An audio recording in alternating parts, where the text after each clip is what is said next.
Entonces, vamos a comenzar ya mencionando, está grabando, ¿verdad? Sí. Ya, vamos a comenzar mencionando lo que son los tipos, un ratito, ya, lo que son los tipos de secreción hormonal, ¿no? Cuando hablamos de secreción, podemos hablar de hasta también secreciones neuroendocrinas, por ejemplo, pero cuando vamos a hablar de esta parte endocrinológica, ¿no? Siempre hablamos que hay un tipo de secreción exocrina y un tipo de secreción endocrina, ¿no? Entonces, cuando hablamos de secreción, por ejemplo, también lo podemos ver dentro de endocrino, lo que son hormonas autocrinas, un nombre les he puesto ahí las definiciones, es producido por una célula que pasa al líquido extracelular para que actúe sobre la misma célula, ¿no? O sea, su nombre lo dice. O sea, acá si hacemos una imagen, porque yo siempre les digo, cuando es algo visual, ¿no? Es mucho más fácil de entender, la célula secreta sus hormonas, ¿no? Y actúa sobre la misma célula, ¿no? Esa es una secreción autocrina, ¿ya? Luego, la secreción paracrina, como lo están viendo, es cuando se vierte el líquido extracelular igual a estas hormonas, pero que actúan sobre las células diana vecinas, o sea, del mismo tejido. En este caso, acá vamos a poner un tejido que sea así, ¿no? Entonces, una célula secreta su hormona, ¿ya? Secreta su hormona, pero esta actúa en la célula vecina, ¿ya? Eso es lo que nosotros referimos paracrina, ¿no? A ver, ¿alguien me puede dar un ejemplo de una secreción paracrina, de una célula que en un órgano vierta una secreción y actúe sobre el mismo órgano, pero en otra célula? ¿Alguien? ¿Algún ejemplo? O sea, de todo el organismo, alguno que se les venga en mente, o ninguno, no se les ocurre ninguna secreción. La teca, o sea, la teca, es que no, o sea, es que en la teca, como habíamos hablado la otra vez, se produce ahí la conversión de andrógenos, ¿no? O sea, por estímulo de la LH, ¿no? Pero en ese caso, por ejemplo, sí es una secreción endocrina, porque la LH viene de hipófisis, ¿ya? Entonces, muy bien, ahí, por ejemplo, menciona la somatostatina, ¿ya? La somatostatina, por ejemplo, que se produce, obviamente no estamos hablando, y espero que estés mencionando, obviamente, la somatostatina del páncreas, pues, ¿no? Porque la somatostatina ahorita también vamos a hablar, es la célula que hablamos del hipotálamo, por ejemplo, ¿no? Entonces la somatostatina inhibe, por ejemplo, la hormona de crecimiento, ¿ya? Pero también hay otra somatostatina en el páncreas, ¿no? Que recuerden que es producida por las células delta, e inhibe tanto a la insulina como al glucagón, ¿no? Que también son producidas por células del páncreas, pero en este caso células alfa y células beta, pues, ¿no? Entonces, eso, por ejemplo, sí es un tipo de secreción paracrina, ¿no? Porque las células delta del páncreas producen la somatostatina para inhibir otras células del mismo páncreas, ¿ya? Para que se entienda, o sea, del mismo órgano, no que viaja y va a otro órgano. En cambio, las hormonas endocrinas, ¿no? Que es el sistema que vamos a hablar, es eso, pues, ¿no? Que una célula secrete sus hormonas y estas vayan a la circulación, ¿no? Vayan a la circulación y viertan en otro órgano, ¿no? En otro tejido, pero ya alejado, pues, ¿no? Alejado. Muy bien. Claro, por ejemplo, los factores de crecimiento vasculares, ¿no? Ellos actúan sobre sí mismos en otros tipos de células del endotelio, por ejemplo, ¿no? Muy bien. Entonces, eso con respecto al tipo de secreción. Ahora, lo otro que tenemos que hablar es de las estructuras químicas y lo que es la síntesis de las hormonas. Y acá también vamos a hablar de los receptores y todo eso, ¿no? Y es muy importante que se entienda esto, ¿ya? ¿Por qué? Porque, o sea, yo voy a hacer una clasificación, bueno, para los que a veces desean saber la bibliografía, esta clase es básicamente del Guyton, del Constanzo, y un poquito de datos del Harrison, que voy a hablar de, obviamente, la parte de medicina interna, pues, ¿no? Entonces, las proteínas y polipéptidos, nosotros clasificamos o sea, si quieren hacerlo sencillo, se clasifican las hormonas porque son o péptidos, ¿no? Proteicos, contenido proteico, esteroides, ¿ya? Y derivados de aminoácidos tirosina, ¿no? Yo les recomiendo, ¿no? Si ustedes están en ciencias básicas, están estudiando eso para exámenes o están en el curso, ¿no? De fisiología, ¿no? Cualquier momento que hablen esto, comiencen por las de abajo, ¿no? Porque al final los péptidos son la mayoría. Es más, el Guyton tiene un cuadro en donde te aparecen todas las hormonas y sus funciones y dice péptido, péptido, péptido, péptido. Entonces no te vas a memorizar todo eso. Mejor memorízate o apréndete, ¿no? Cuáles son las esteroideas y cuáles son derivados de aminoácido tirosina. Entonces, las esteroideas, recuerden que son todas las que se producen en la corteza suprarrenal, ¿ya? O sea, yo voy a hacer una clase específica de patologías de corteza suprarrenal, de patologías de tiroides, ¿no? Que es la que voy a hacer la próxima, de patologías de cada sistema, pues, ¿no? Ya en este caso ya hablamos también de la parte de la mujer, con lo que es eje endocrino, o génesis y todo eso, ¿no? Entonces las esteroideas, siempre recuerden que son las hormonas de la corteza suprarrenal, ¿no? ¿Cuáles son las hormonas de la corteza suprarrenal? La aldosterona, ¿no? Ahorita vamos a mencionar todo eso, como mineralocorticoide, el cortisol, ¿ya? Y los andrógenos. Entonces, ¿te acuerdas de los andrógenos? Porque también, obviamente, dentro de esto de la conversión de los andrógenos, o sea, ¿qué va a producir después? La testosterona, la progesterona y el estrógeno, ¿no? Entonces, todo lo que son hormonas sexuales, ¿listo? Hormonas sexuales, aldosterona y cortisol son hormonas esteroideas, ¿no? Por eso cuando alguien se inyecta, ¿no? Para ganar más masa muscular, dice se mete esteroides, pues, ¿no? Porque está metiendo testosterona. Muy bien, entonces esas son las hormonas esteroideas. Y los derivados del aminoácido tirosina, a ver quién me dice cuáles son. ¿Qué hormonas provienen de la tirosina? Las hormonas tiroideas. Está muy bien, las hormonas tiroideas Las catecolaminas.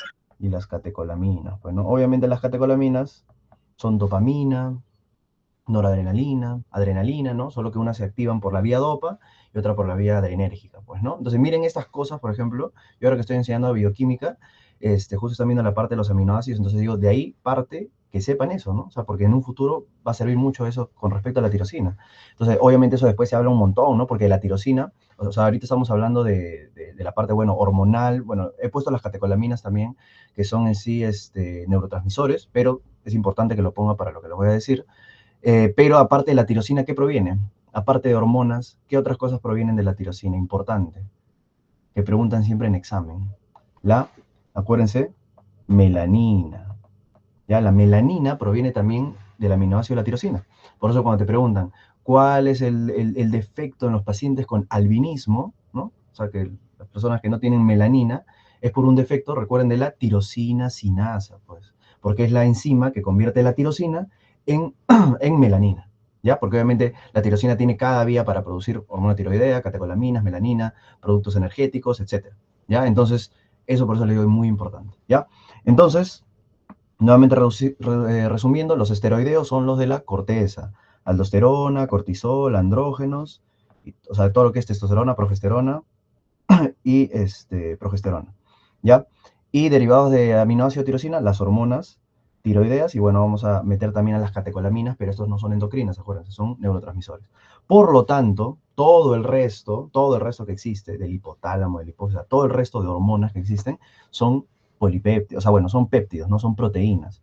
Pero eso también lo podemos dividir, ¿ya? Si son polipéptidos, si son proteínas o son glucoproteínas. ¿Qué me diferencia un polipéptido de una proteína? A ver, ¿quién me dice?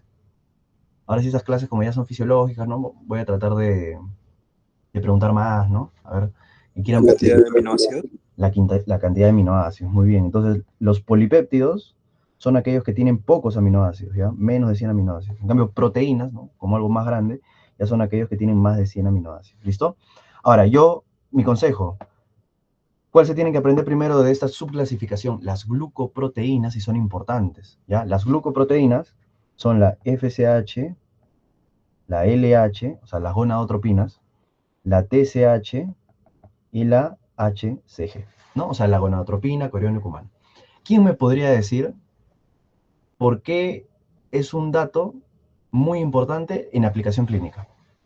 ¿Quién podría decirme por qué es importante al menos que yo sepa que esas son las glucoproteínas, ¿no? Porque, bueno, una glucoproteína es que la hormona tenga, pues, estructura de glucosa y proteínas, pues, ¿no? Pero a lo que voy es, ¿por qué es importante justo son esas cuatro? ¿Alguien sabe algún dato? Muy bien, la fracción B similar, ¿no? Entonces, ¿no? Hay una, como dicen, ¿no? Ya, la homologación química, ¿no? Entonces, pueden tener una cierta afinidad, ¿no? Entonces, yo siempre les explico, ¿no? Cuando les enseño en ginecología, existe la famosa enfermedad molar, ¿no? Entonces, en la mola, acuérdense característicamente, que es una de las causas de sangrado en la primera mitad del embarazo, ahí las pacientes tienen un pico de HCG, ¿no? O sea, hasta más de 100.000. Pero obviamente el HCG, acuérdense que tiene obviamente una subunidad específica, que es la beta-HCG, ¿no? Que es la que todos conocen, pero también existe la alfa-HCG. ¿Ya? Entonces, esa alfa-HCG cuando se eleva en esta enfermedad molar, también obviamente va a los receptores de la TSH, FSH y LH, ¿no? Y cuando te pregunten, ¿y por qué a eso? O sea, ¿por qué no va al de No se puede al de la ACTH, ¿por qué no va al de la hormona de crecimiento, ¿no? Porque estas hormonas, ¿no? Se parecen, ¿no? Tienen una similitud porque son glucoproteínas, ¿no? Ya si quieres ir a un tema más bioquímico, metes más floro, ¿no? Pero eso es lo importante, ¿me entienden? Entonces, por eso esos pacientes, ¿no? Esas enfermedades molares, siempre característicamente te ponen pacientes que tienen sangrado en la primera mitad del embarazo y tienen clínica, por ejemplo, de hipertiroidismo, ¿no? Porque ese exceso de HCG, ¿no? Específicamente la alfa, está estimulando el receptor de TSH y está generando clínica de hipertiroidismo, ¿ya? Entonces, muy, muy importante que lo clasifiquen así. Y bueno, el resto, ¿no? Ya serían las otras, pues, ¿no? Por ejemplo, lo que son, vamos a poner primero los polipéptidos, son las hormonas, por ejemplo, de la neurohipófisis. Pues, ¿no? ¿Cuáles son las hormonas de la neurohipófisis? ¿Quién me dice? Son dos, sencillas. Las hormonas de la neurohipófisis son la ADH, ¿no? O vasopresina, ya vamos a hablar de eso, y la oxitocina, ¿no? Esas son las hormonas de la neurohipófisis, ¿ya? ¿Qué más? Ah, y recuerden, ¿no? También ya un adelanto de lo que vamos a hablar, ¿no? Tanto la ADH como la oxitocina, que son hormonas que le dicen de la neurohipófisis, no se sintetizan ahí, ¿no? Ustedes saben, ya vamos a hablar que la ADH y la oxitocina se sintetizan en el hipotálamo. Por lo tanto, porque yo acá les iba a poner hormonas hipotalámicas. O sea, todas las hormonas hipotalámicas, ¿ya? O sea, todas las hormonas que vamos a hablar del hipotálamo, ¿ya? La hormona estimulante, la hormona de crecimiento, la hormona estimulante, la tirotropina, o sea, y etcétera, todos son polipéptidos, ¿ya? Entonces también podríamos incluir a estas, ¿no? A la ADH y a la oxitocina, porque recuerden que en el hipotálamo se producen estas hormonas, ¿ya? Solo que la neurohipófisis, ¿no? Por señalización eléctrica, ahorita vamos a ver eso también, las almacena, muy bien, las almacena. ¿Ya? Pero se producen al final hipotálamo, entonces todos tienen esa característica. Entonces todo lo que son hormonas hipotalámicas, ya en resumen, si se acuerdan cuáles son todas las hormonas hipotalámicas que van a ver, todas son polipéptidos, ¿no? Entonces, ¿qué le podríamos agregar ahí? El glucagón, ¿ya? El glucagón, ¿ya? Muy bien, claro, el núcleo supraóptico paraventricular, ahorita vamos a mencionar eso. Entonces, las proteínas son el resto, pues. ¿Cuál es el resto? La hormona de crecimiento, la prolactina, o sea, las que faltaban de la adenipófisis, pues, ¿no? Hormona de crecimiento, prolactina, paratormona y la insulina, ¿no? Importante la insulina, ¿ya? Entonces creo que así pueden tener una clasificación para que no se pierdan y digan, pucha, ¿cuáles eran polipéptidos, proteínas? Entonces comiencen siempre esteroides, ¿no? ¿Cuáles son? Fácil. Derivados de la tirosina, fácil. Después las glucoproteínas, que siempre hay que recordar por su afinidad, y lo vamos a ver en la patología también. Y los polipéptidos, recuerdan, son todas las hormonas del hipotálamo, que produce el hipotálamo, y le agregan ahí el glucagón, ¿no? Entonces el resto, lo que te falta, son las hormonas que ya son proteínas que tienen más de 100 aminoácidos, pues, ¿no? Hormona de crecimiento, prolactina, paratormona, insulina. Ahora que te pregunten cuántos aminoácidos tiene cada una, ya, pues ya eso no. Pues. A menos que estés justo en el curso de fisiología, porque el Guyton algunos te los menciona, pues, ¿no? Por ejemplo, te menciona que la hormona estimulante, la hormona de crecimiento, creo que 3 aminoácidos, ¿no? Entonces, obviamente ya, no, pues, ¿no? Pero en cambio la hormona de crecimiento, la prolactina, te dice que tienes a 200 aminoácidos, ¿ya? Muy bien. Ahora, ¿qué es lo otro importante? Que las proteínas, los polipéptidos, una característica que tienen es que se almacenan en vesículas. ¿Ya? Eso también tienen que saber. Todas estas hormonas, su característica es que primero son prohormonas, ¿no? Eso ustedes lo van a estudiar y yo también les voy a enseñar cuando hago una clase de diabetes, ¿no? Viendo desde la estructura de la insulina, porque es importante. Entonces la insulina, bueno, ustedes cuando lean la insulina, se llama pre-proinsulina, ¿no? Entonces, pero eso, todas se van a llamar así, o sea, todas las hormonas del hipotálamo, del hipófisis, todo lo que estamos hablando, porque estoy hablando en general, no polipéptidos, sino proteínas y polipéptidos, o sea, ya este grupo, se genera, se almacena en las vesículas. Claro, el hipotálamo inhibe la prolactina por la dopamina, por ejemplo. Entonces, si yo te pregunto de la nada, ¿no? La dopamina, ¿qué es? Es un polipéptido, pues, porque ya sabes que la produce el hipotálamo. Ahorita vamos a hablar de eso también. ¿No? Vamos a hablar de toda la parte de los ejes, no se preocupen. Entonces, por partes, ¿no? Primero las estructuras. Entonces, se almacenan en vesículas ya como pre-prohormonas y luego son prohormonas, ¿ya? Entonces, todo esto ocurre por el retículo endoplasmático rugoso, pues, ¿no? Recuerden, el retículo endoplasmático rugoso es el que tiene los ribosomas, y es el que produce proteínas, pues, entonces, obviamente, todas estas son proteínas, pues, ¿se entiende?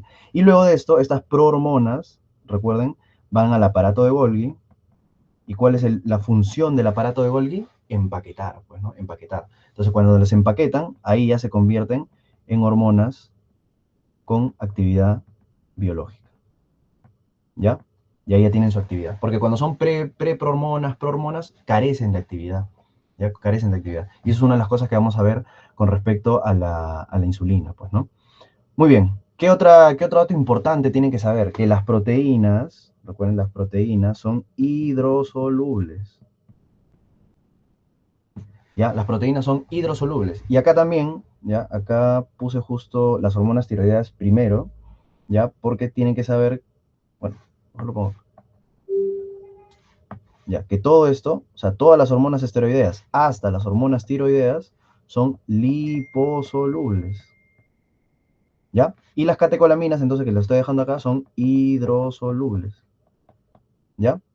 Como les digo, o sea, son preguntas muy, muy comunes que te pueden venir en tu examen de fisiología, para los que vayan a estar llevando fisiología, que yo entiendo que la mayoría, o sea, yo les he recomendado el Constanzo porque es una manera de que yo diría, para los que van a entrar o no, lo lean, porque es más sencillo, ¿no?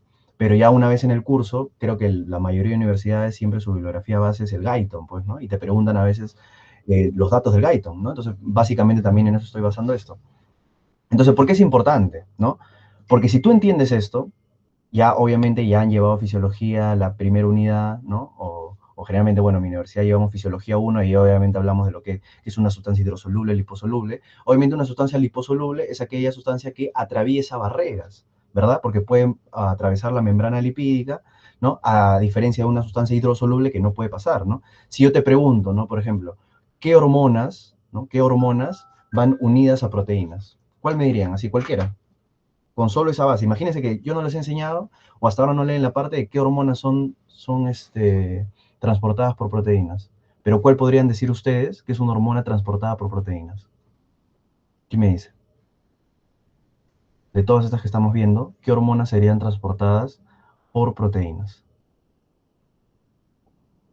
Exacto, las liposolubles, ¿no? Y en el Guyton encima lo repite, o sea, repite el tema de lo divide y habla de los esteroides, son transportados por proteínas, las hormonas tiroideas son transportadas por proteínas, cuando tú ya lo puedes englobar. Entonces acuérdate que las sustancias liposolubles, obviamente, no pasan normalmente por la sangre, pues, ¿no? Pueden pasar por la barrera, ¿no? Para entrar a una célula, un tejido, pero por la sangre no circulan normal. Entonces, estas van unidas a proteínas.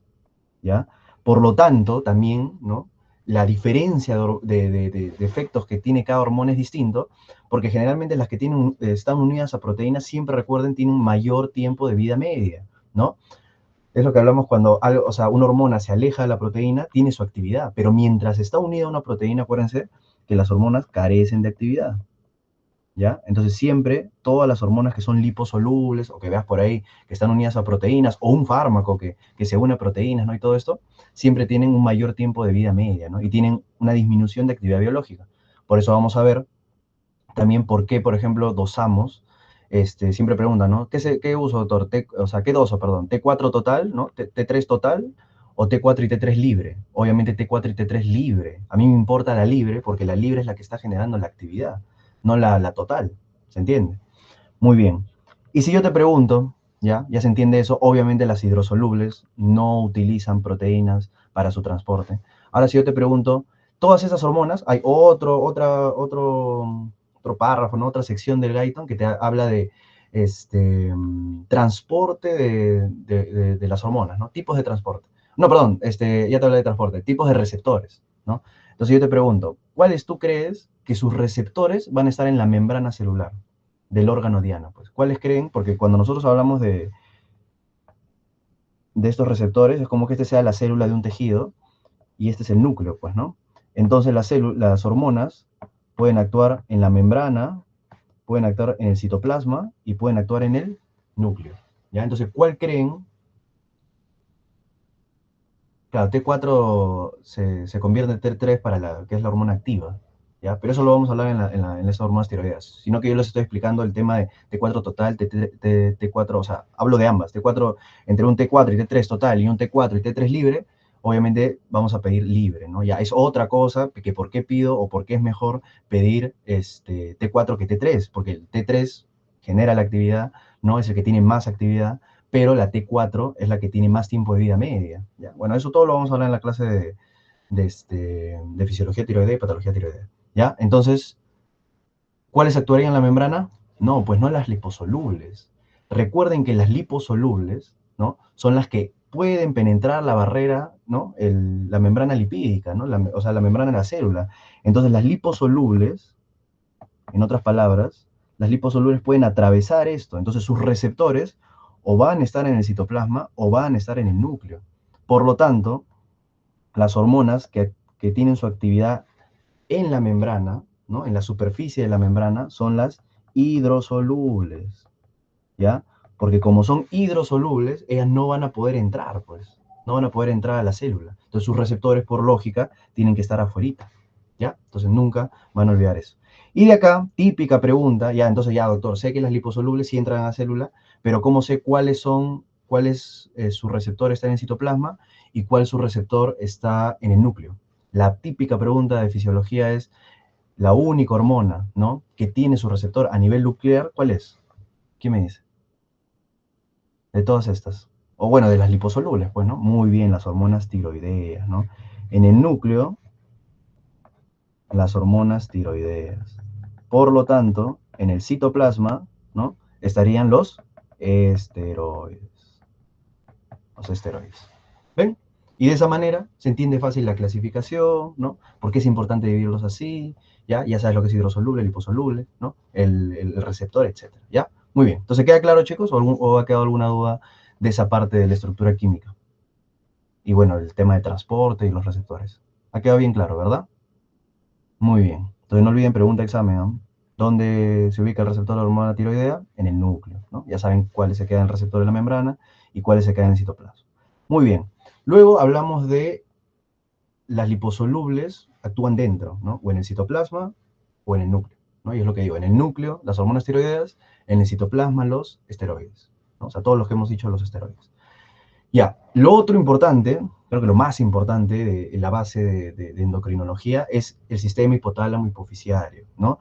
Todo lo que hablamos de feedback positivo, feedback negativo, que ya, bueno, hablamos un poquito en la clase de ciclo menstrual de la mujer, ¿no? Los picos de LH, ¿no? Les enseñé, para que se genere el pico de LH, antes hay un feedback positivo. ¿Cuál es ese? ¿Quién me dice? Pregunta de examen, ¿quién quiere participar? Para que se genere el pico de LH, ¿qué tiene que haber antes? ¿Qué pico tiene que haber antes también? Muy bien, de estrógeno, ¿no? Entonces, ya de por sí ahí hay un pico, un feedback positivo, ¿ya? Porque siempre dicen, ¿no? En la fase, y te pueden preguntar, ¿no? En la fase proliferativa, ¿no?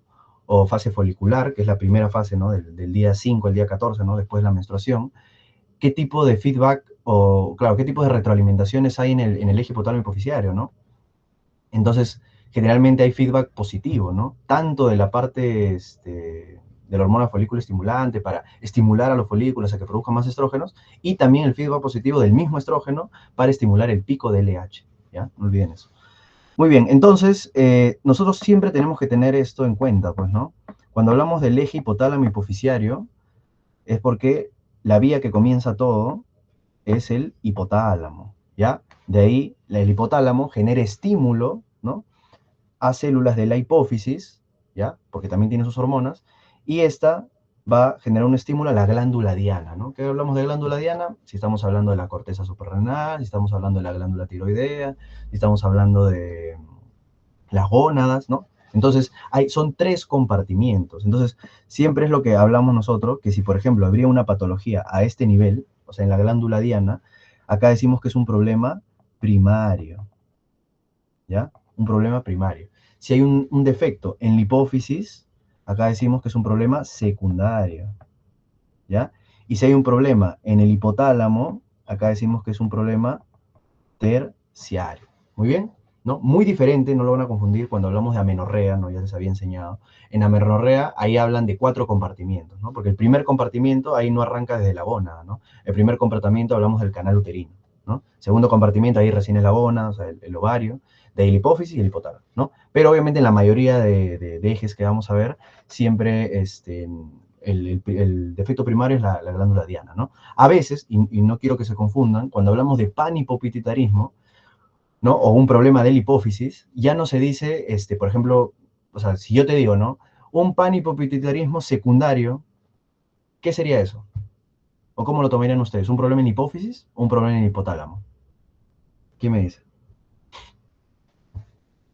¿Sería un problema en la hipófisis o en el hipotálamo? ¿Qué digo? Ya, hipotálamo, muy bien, pues, ¿no? Porque claro, cuando ya hablamos de un problema en la hipófisis, ya viene a ser, es el primario, pues, ¿me entienden, no? O sea, ya o sea, ese es el tope. Entonces, cuando hablamos panhipopituitarismo primario, es por un problema en hipófisis. Pero cuando hablamos de panhipopituitarismo, ¿no? Secundario, es por un problema en el hipotálamo, ¿no? Algo que ha hecho que se produzcan menos hormonas. Listo, entonces, estos feedbacks van a servir, por lógica, este estimula este estimula este, y siempre las hormonas que salen, ¿no? De la glándula diana, ¿no? Ya sea hormonas tiroideas, estrógenos, progesterona, lo que sea, ¿no? Del eje que estemos hablando, esto inhibe al eje hipotálamo hipoficial. O sea, inhibe a la hipófisis, inhibe el hipotálamo, ¿no? Y es lo que yo siempre les digo, así es como funcionan las pastillas anticonceptivas, ¿no? Por eso nosotros damos estrógeno y progesterona. ¿Para qué? Para inhibir la hipófisis y el hipotálamo y que nunca, obviamente, hay un pico de LH y no se genere la ovulación, ¿no? Porque las mujeres generalmente, obviamente, siguen menstruando. En algunos casos no, pues no, ya cuando hay un disturbio del eje.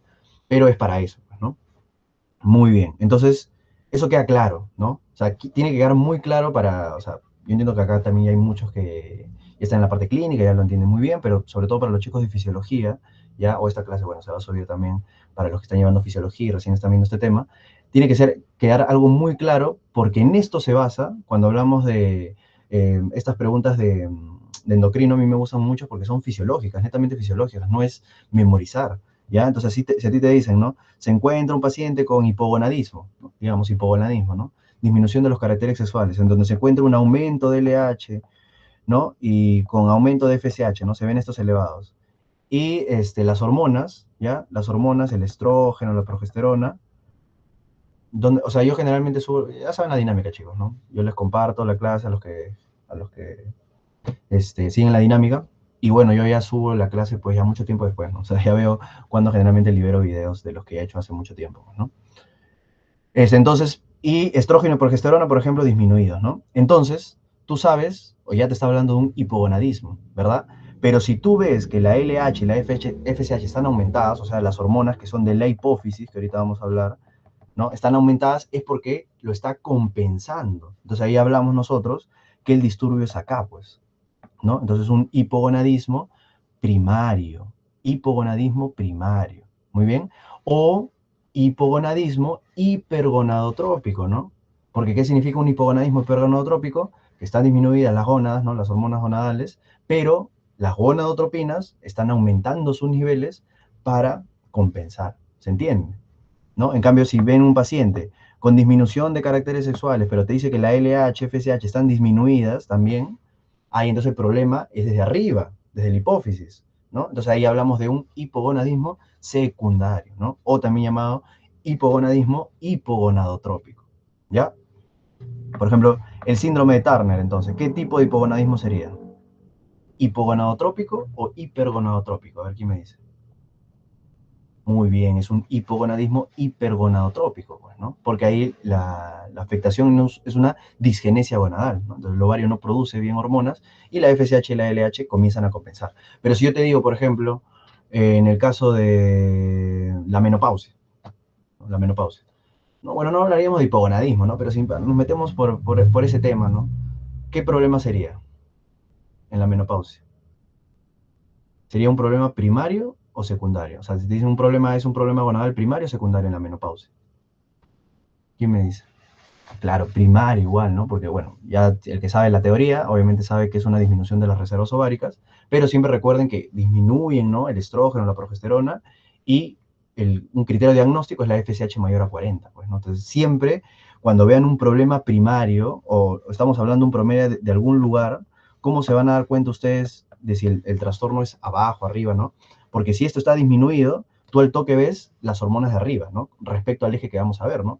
Es el mismo ejemplo, ¿no? Yo si quieren les pongo lo que vamos a hablar en tiroides, T4, T3, ¿no? Entonces ven disminuido. Entonces el paciente tiene hipotiroidismo, o sea, ya que tenga T4, T3 disminuido, hablo de un problema obviamente de tal vez hipotiroidismo, ¿no? No sabemos si subclínico, primario, secundario. Entonces veo el de arriba, que en este caso sería la TSH.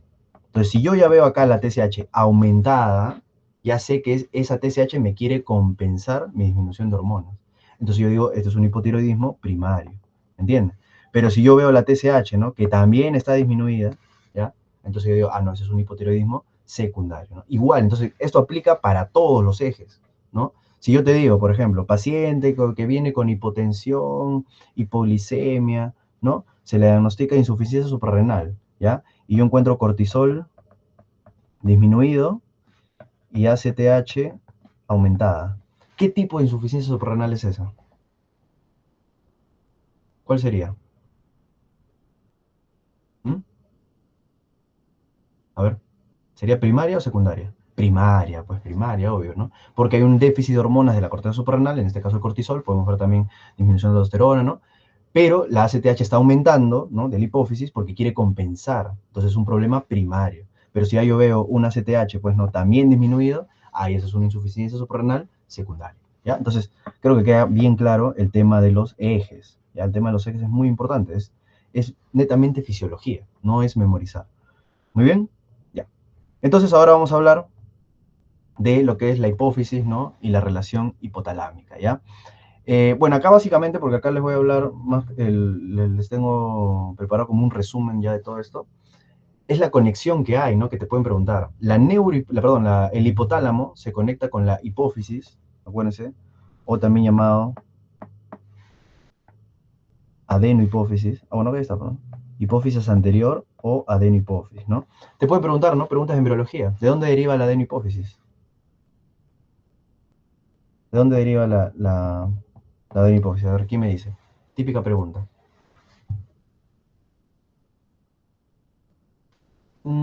Ya, pero específicamente, muy bien, de la bolsa de Rathke, ¿no? ¿Y de dónde deriva la neurohipófisis o hipófisis posterior?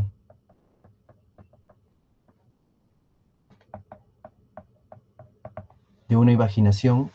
En sí, bueno, dicen más que todo una invaginación hipotalámica, ¿no? Pero algunos también te dicen que proviene específicamente del tercer ventrículo, ¿no? Muy bien.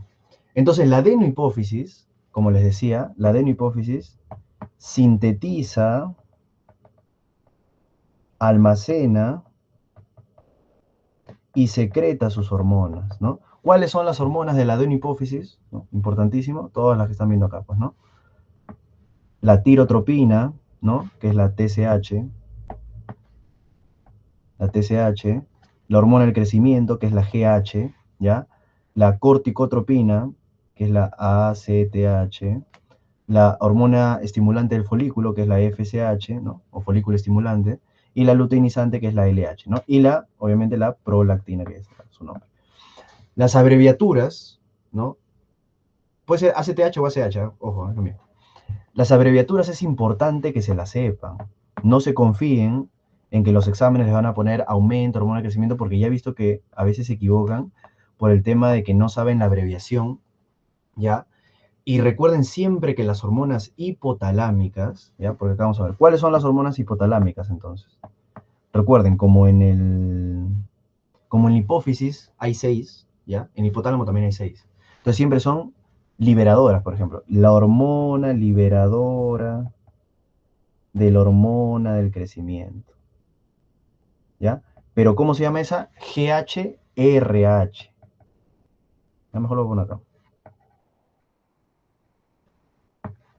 GHRH. Las hormonas hipotalámicas siempre tienen RH, ya se van a dar cuenta. La hormona liberadora de la corticotropina, ¿cuál es su abreviatura? CRH. RH nuevamente. La hormona liberadora de la tirotropina, ¿no? O sea, de la TSH, ¿cómo se llama? TRH, ¿ya? La hormona liberadora de las gonadotropinas, ¿cómo se llama? GNRH. Entonces, no se pueden confundir, ¿ya? RH es cuando hablamos de hipotalámica, ¿no? Obviamente esas son las siglas en inglés, ¿no? Pero los demás, ya cuando hablamos TSH, GH, ACTH, FSH, LH, todos esas son de la hipófisis. Muy bien. Obviamente ahorita vamos a hablar de las otras hormonas hipotalámicas, porque obviamente también acá está la somatostatina, ¿ya? La somatostatina, la dopamina, ¿ya? Obviamente las que producen la ADH, la oxitocina, que es lo que estamos hablando ahorita, ¿no? Entonces, la diferencia con la neurohipófisis es que la neurohipófisis solo almacena y secreta, nada más. Solo almacena y secreta. Porque como he dicho, su síntesis se encuentra a este nivel, ¿no? Al nivel del hipotálamo. Ya me había mencionado alguien cuáles son los núcleos que producen estas hormonas. La famosa ADH, o también llamada vasopresina, y la oxitocina. ¿Cuáles son esos núcleos, chicos? Muy bien, el supraóptico, nunca olviden, preguntas de examen de ciencias básicas, el supraóptico y el paraventricular. ¿Ya? Ahí se los estoy poniendo porque el supraóptico produce antidiurética y el paraventricular produce oxitocina. Ahora, siempre el dato fisiológico, ¿no? Te dicen, ¿el supraóptico solo produce ADH? No, el supraóptico produce antidiurética, ¿no? En la mayoría, o sea, es lo más abundante que produce, pero también produce hasta una quinta parte de oxitocina, ¿no? O sea, ambos producen los dos, ¿no? Solo que el supraóptico produce mucho más antidiurética y el paraventricular produce mucha más oxitocina, ¿ya? Pero ambos producen los dos. Y la mnemotecnia, para que nunca se olviden, SAPO, ¿no? SAPO de supraventricular produce ADH y paraventricular produce oxitocina. Muy bien, perfecto. Y esta comunicación que tiene el hipotálamo, ¿no? Con la hipófisis es el famoso tallo hipofisiario. Que no olviden que la comunicación entre el hipotálamo y la neurohipófisis es mediante conexión nerviosa. ¿Ya? Conexión nerviosa. En cambio, la conexión entre el hipotálamo y la adenohipófisis es el famoso, ahí lo está mencionando muy bien, el sistema portohipofisiario. ¿Ya? Por eso a mí me preguntaron, ¿no? Y doctor, ¿por qué siempre cuando vemos panhipopituitarismo, por ejemplo, no vemos déficit o nunca hemos visto, o sea, en la bibliografía, disminución por ejemplo, de oxitocina, de ADH? Ahí tienes la respuesta, ¿no? Porque si hay un panhipopituitarismo, por ejemplo, se destruye obviamente la hipófisis, ¿ya? Pero al final la ADH y la oxitocina, si bien en ese momento se iba a comenzar a ver niveles bajos de hormona, pasa el tiempo y al final se regula y el hipotálamo sigue produciendo esas hormonas. ¿Se entiende? Entonces por eso no hay un déficit de esas hormonas. Por ejemplo, también en la apoplejía hipofisiaria, ¿no? Que vamos a ver que es el famoso síndrome de Sheehan, que es en las mujeres embarazadas por una hemorragia postparto. Ahí sí, dentro de la clínica, porque esa es una clínica de panhipopituitarismo agudo, ¿no? Cuando te pregunten cuál es un tipo, cuál es una causa de panhipopituitarismo agudo, o sea, de un momento a otro, es la famosa apoplejía hipofisiaria, ¿no? El síndrome de Sheehan. Y en ese caso, ahí sí no hay defecto ni de oxitocina ni de ADH, ¿no? Más allá del tema de lo que ya hemos dicho que se produce a nivel del hipotálamo, porque obviamente esa apoplejía hipofisiaria se debe a un hipoflujo, pues, ¿no? Un hipoflujo a nivel de la arteria hipofisiaria. Entonces, la única parte vascular que se asocia a esto es la adenohipófisis. Bueno, la neurohipófisis, como le digo, tiene conexión nerviosa, ¿ya? Muy bien, entonces queda claro. Y finalmente, preguntas de histología, te van a preguntar qué células, ¿no? ¿Qué células son acidófilas y qué células son basófilas, ¿no? Entonces, las células acidófilas, ¿no? O también te pueden decir eosinófilas, perdón. Claro, eosinófilas también, eosinófilas. Son dos. ¿Cuáles son esas dos hormonas? ¿Quién me dice? ¿Alguien? ¿Cuáles son las dos hormonas de la adenohipófisis? No, porque estamos hablando de la adenohipófisis, que son acidófilas. ¿Alguien sabe? Uno, la más abundante de la hipófisis, siempre recuerden, la hormona del crecimiento. ¿Ya? La hormona del crecimiento es la más abundante, ¿listo?, de la hipófisis, en general. Por eso, que es la primera que se afecta cuando un paciente tiene panhipopituitarismo, ¿ya? Cuando el paciente tiene déficit de hormonas hipofisiarias, la primera que se afecta es la hormona del crecimiento, ¿no? Desde ahí ya tienen ese dato. Y la otra, muy bien, es la prolactina, ¿no? Son las dos hormonas que son acidófilas, ¿no? O sea, que tienen afinidad por sustancias ácidas, pues, ¿no? Y la otra son las basófilas, que es el resto, pues, ¿no? O sea, la ACTH, la FSH, la LH, o sea, las gonadotropinas, y la TSH, pues, ¿no? Entonces, esas son las basófilas, y las acidófilas son hormona de crecimiento, que es la más abundante, y la prolactina. Muy bien, hasta ahí entonces, ¿queda alguna duda? ¿Ya? Obviamente también, bueno, creo que dato anatómico muy importante es que la hipófisis, ¿no? La hipófisis, ¿dónde descansa anatómicamente? Chicos, ¿dónde descansa? En la silla turca, muy bien, en la silla turca, ¿no? Entonces, esa silla turca, hay un síndrome que se llama síndrome de silla turca vacía. Entonces, ya tienen más o menos una relación. Y lo otro es esto, esa estructura que es importantísimo, importantísimo. ¿Qué estructura es la que estoy señalando ahí? A ver, ¿quién me dice? ¿Qué estructura es esta, chicos? Esto. ¿Qué vendría a ser? ¿Y por qué es importante? Mm, amígdala no, paranerviosa tampoco. El quiasma óptico, pues el quiasma óptico, muy bien.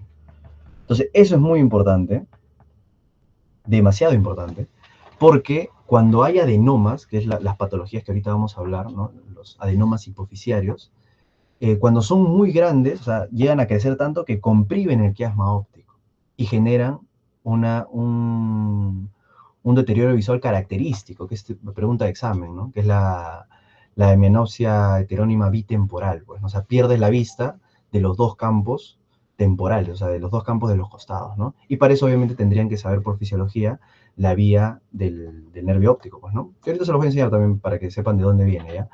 Pero es muy importante eso, ¿no? Entonces ese detalle anatómico que está relacionado o puede comprimir el quiasma óptico. Y aparte, ¿no? Aparte, no, heterónima se llama, no homónima, heterónima. Y aparte, también está asociado a pares craneales, ojo, ¿ah? ¿No? Todo lo que tiene que ver, o sea, lateralmente del seno cavernoso. Solo que ya, pucha, ya tendría que agrandarse demasiado, ¿no? Para llegar a invadir, ¿no? Esa parte, ¿no? Entonces, pero podría haber, o sea, que te digan que un paciente tenga clínica, ¿no? De alteración del tercer par craneal, del cuarto par craneal, ¿no? Del quinto par craneal, que son los que están ahí en el seno venoso, no sería raro, ¿no? Pero obviamente estaríamos hablando de tumores ya muy grandes. Muy bien, listo. Entonces, hasta ahí creo que todo está quedando claro, ¿verdad? Hasta ahí, chicos, ¿alguna duda? Así turca vacía es su nombre. Son pacientes que estructuralmente no se ve la hipófisis en un estudio de imagen. O sea, es una de las causas de síndrome de panhipopituitarismo, ¿no? Podría ser, pues, por contraste, por intoxicación, etcétera, pues, ¿no? Hasta ahí, chicos, ¿alguna duda? ¿Todo está quedando muy claro? ¿Sí? Lo más importante que es la fisiología, bueno, ya la patología vamos a hablar como de datos puntuales, ¿no? Muy bien. Entonces ya nos vamos simplemente a hablar un poquito de los núcleos, ya de los núcleos hipotalámicos que existen, que por ahí te podrían preguntar, y ya el resumen, que aquí este resumen creo que me parece lo más importante que vamos a hablar ya de todo lo que hemos dicho, ¿ya? Pero, o sea, con respecto a ejes, ¿listo? Bueno, entonces el supraóptico, ya habíamos dicho, ¿qué produce el supraóptico? La antidiurética, ¿no? En mayor proporción, pero también produce la oxitocina. El paraventricular, ¿qué produce? Oxitocina en mayor proporción, pero también antidiurética. Y también ahí le agregan la la hormona liberadora de corticotropina, o sea, la CRH. También puede producir eso el paraventricular. El famoso núcleo arcuato, ¿no? Produce la famosa GNRH. Pregunta típica de ginecología, ¿no? ¿Dónde se produce la GNRH? ¿Ya? En el núcleo arcuato. ¿Qué más produce? La GHRH, o sea, la hormona liberadora de la hormona de crecimiento. ¿Y qué más produce? La dopamina. Ahora, el área preóptica medial, ya, el área preóptica medial le he puesto ahí, porque también produce GNRH, ¿no? Y es algo que a veces uno tiene duda dependiendo de la bibliografía que lean, ¿no? Porque en algunos le sale lo del núcleo arcuato y en otros lados también le sale lo de área preóptica medial. Ojo este dato que es lo llegué a buscar en sí, porque en el Guyton menciona al arcuato también. es que quien más produce GNRH es el área preóptica medial, o sea, específicamente. Pero el núcleo al 4, o sea, con respecto a la GNRH, genera la pulsatilidad, que es lo que le da la característica a esta hormona, pues, ¿no? Que ya habíamos hablado en el eje de la mujer, ¿ya? Entonces, ambos lo producen, ¿ya? Solo que uno de manera pulsátil y otro de manera, pues, de producción desde las etapas ya prepuberales, pues, ¿no? Porque acuérdate que la pulsatilidad, ¿no? La pulsatilidad ya comienza a partir de cuando ya vienen sus primeros ciclos, ¿ya? El área periventricular produce lo que es la TRH y la somatostatina, ¿no? O sea, porque acá estamos hablando puras hormonas hipotalámicas, pues, porque eso, acá no estamos hablando de la FSH, de la LH, de la hormona de crecimiento, no, todas son hormonas hipotalámicas, ¿ya? ¿Y qué tipo de hormonas son? ¿En qué grupo las catalogarían las hormonas hipotalámicas? Te pongo alternativas, ¿no? Esteroideas, derivadas de la tirosina, polipéptidos, proteínas. ¿Cuál sería? Polipéptidos, muy bien, están ahí, atentos. Ya, el núcleo anterior lateral es el que está encargado del hambre y la sed, ¿listo? El ventromedial es de la saciedad y el dorso medial del apetito. Ya no es lo mismo, ¿no? Y eso les he enseñado en mi curso de semio, no es lo mismo hambre que apetito, ¿no? El hambre es una sensación ya de disgusto, ¿no? De, por así decirlo, cuando obviamente no has comido, cuando estás sin comer nada. Apetito te puede dar ahorita un apetito de algo y has comido algo, pues, ¿no? Entonces no es lo mismo, por si acaso. Y esto que es importante, que alguna vez preguntaron, no me acuerdo si en examen de salud o qué, que el núcleo anterior, acuérdense que genera la pérdida de calor del cuerpo, ¿ya? La pérdida de calor. En cambio, el núcleo posterior genera calor, ¿ya? Entonces, una pregunta interesante fue, un paciente con hipertermia maligna, ¿dónde puede estar la falla? ¿En qué núcleo hipotalámico? Preguntaron eso. En un paciente con hipertermia maligna. Ya con eso que les he dicho, ¿cuál marcarían ustedes? Y te decía ventromedial, dorsomedial, anterior, posterior. ¿Cuál marcarían ustedes en un paciente que tiene hipertermia maligna? Anterior, pues porque el anterior se encarga de la pérdida de calor, o sea, que el cuerpo expulsa el calor. Ojo, ¿eh? Entonces, obviamente, ante una lesión de ese núcleo, o sea, que no funcione, no va a haber pérdida de calor. Por lo tanto, genera la hipertermia maligna. ¿Ya? Entonces, esa fue la alternativa. Bien. Y me falta uno más, no lo puse acá. El supraquiasmático. ¿Qué hace el núcleo supraquiasmático? No, la menopausia es un tema de deficiencia folicular. O sea, disminuyen los folículos, si no tienes folículos, no tienes ovulación, obviamente no se producen hormonas sexuales, progesterona, estrógeno, y la FSH y la LH comienzan a tener picos para compensar eso, pues, ¿no? Eso no tiene nada que ver con los núcleos. Ya, el supraquiasmático, ¿de qué se encarga? Recuerden, pregunta importante, del ritmo circadiano. ¿Ya? Del ritmo circadiano. Porque eso es muy importante, porque todas estas cosas que estamos hablando de del hipotálamo y sus funciones, obviamente siempre tienen un ritmo. Las hormonas algunas se producen en la mañana, otras se producen en la noche, ¿no? El cortisol, por ejemplo, cuando vemos patología suprarrenal, tiene sus picos, ¿ya? Muy bien. Entonces, chicos, hasta ahí. ¿Ya queda alguna duda para hacer ya este resumen? Ninguna, ¿verdad? ¿Alguno que tengas alguna duda hasta ahí, chicos? Pregunten. Está quedando muy claro todo.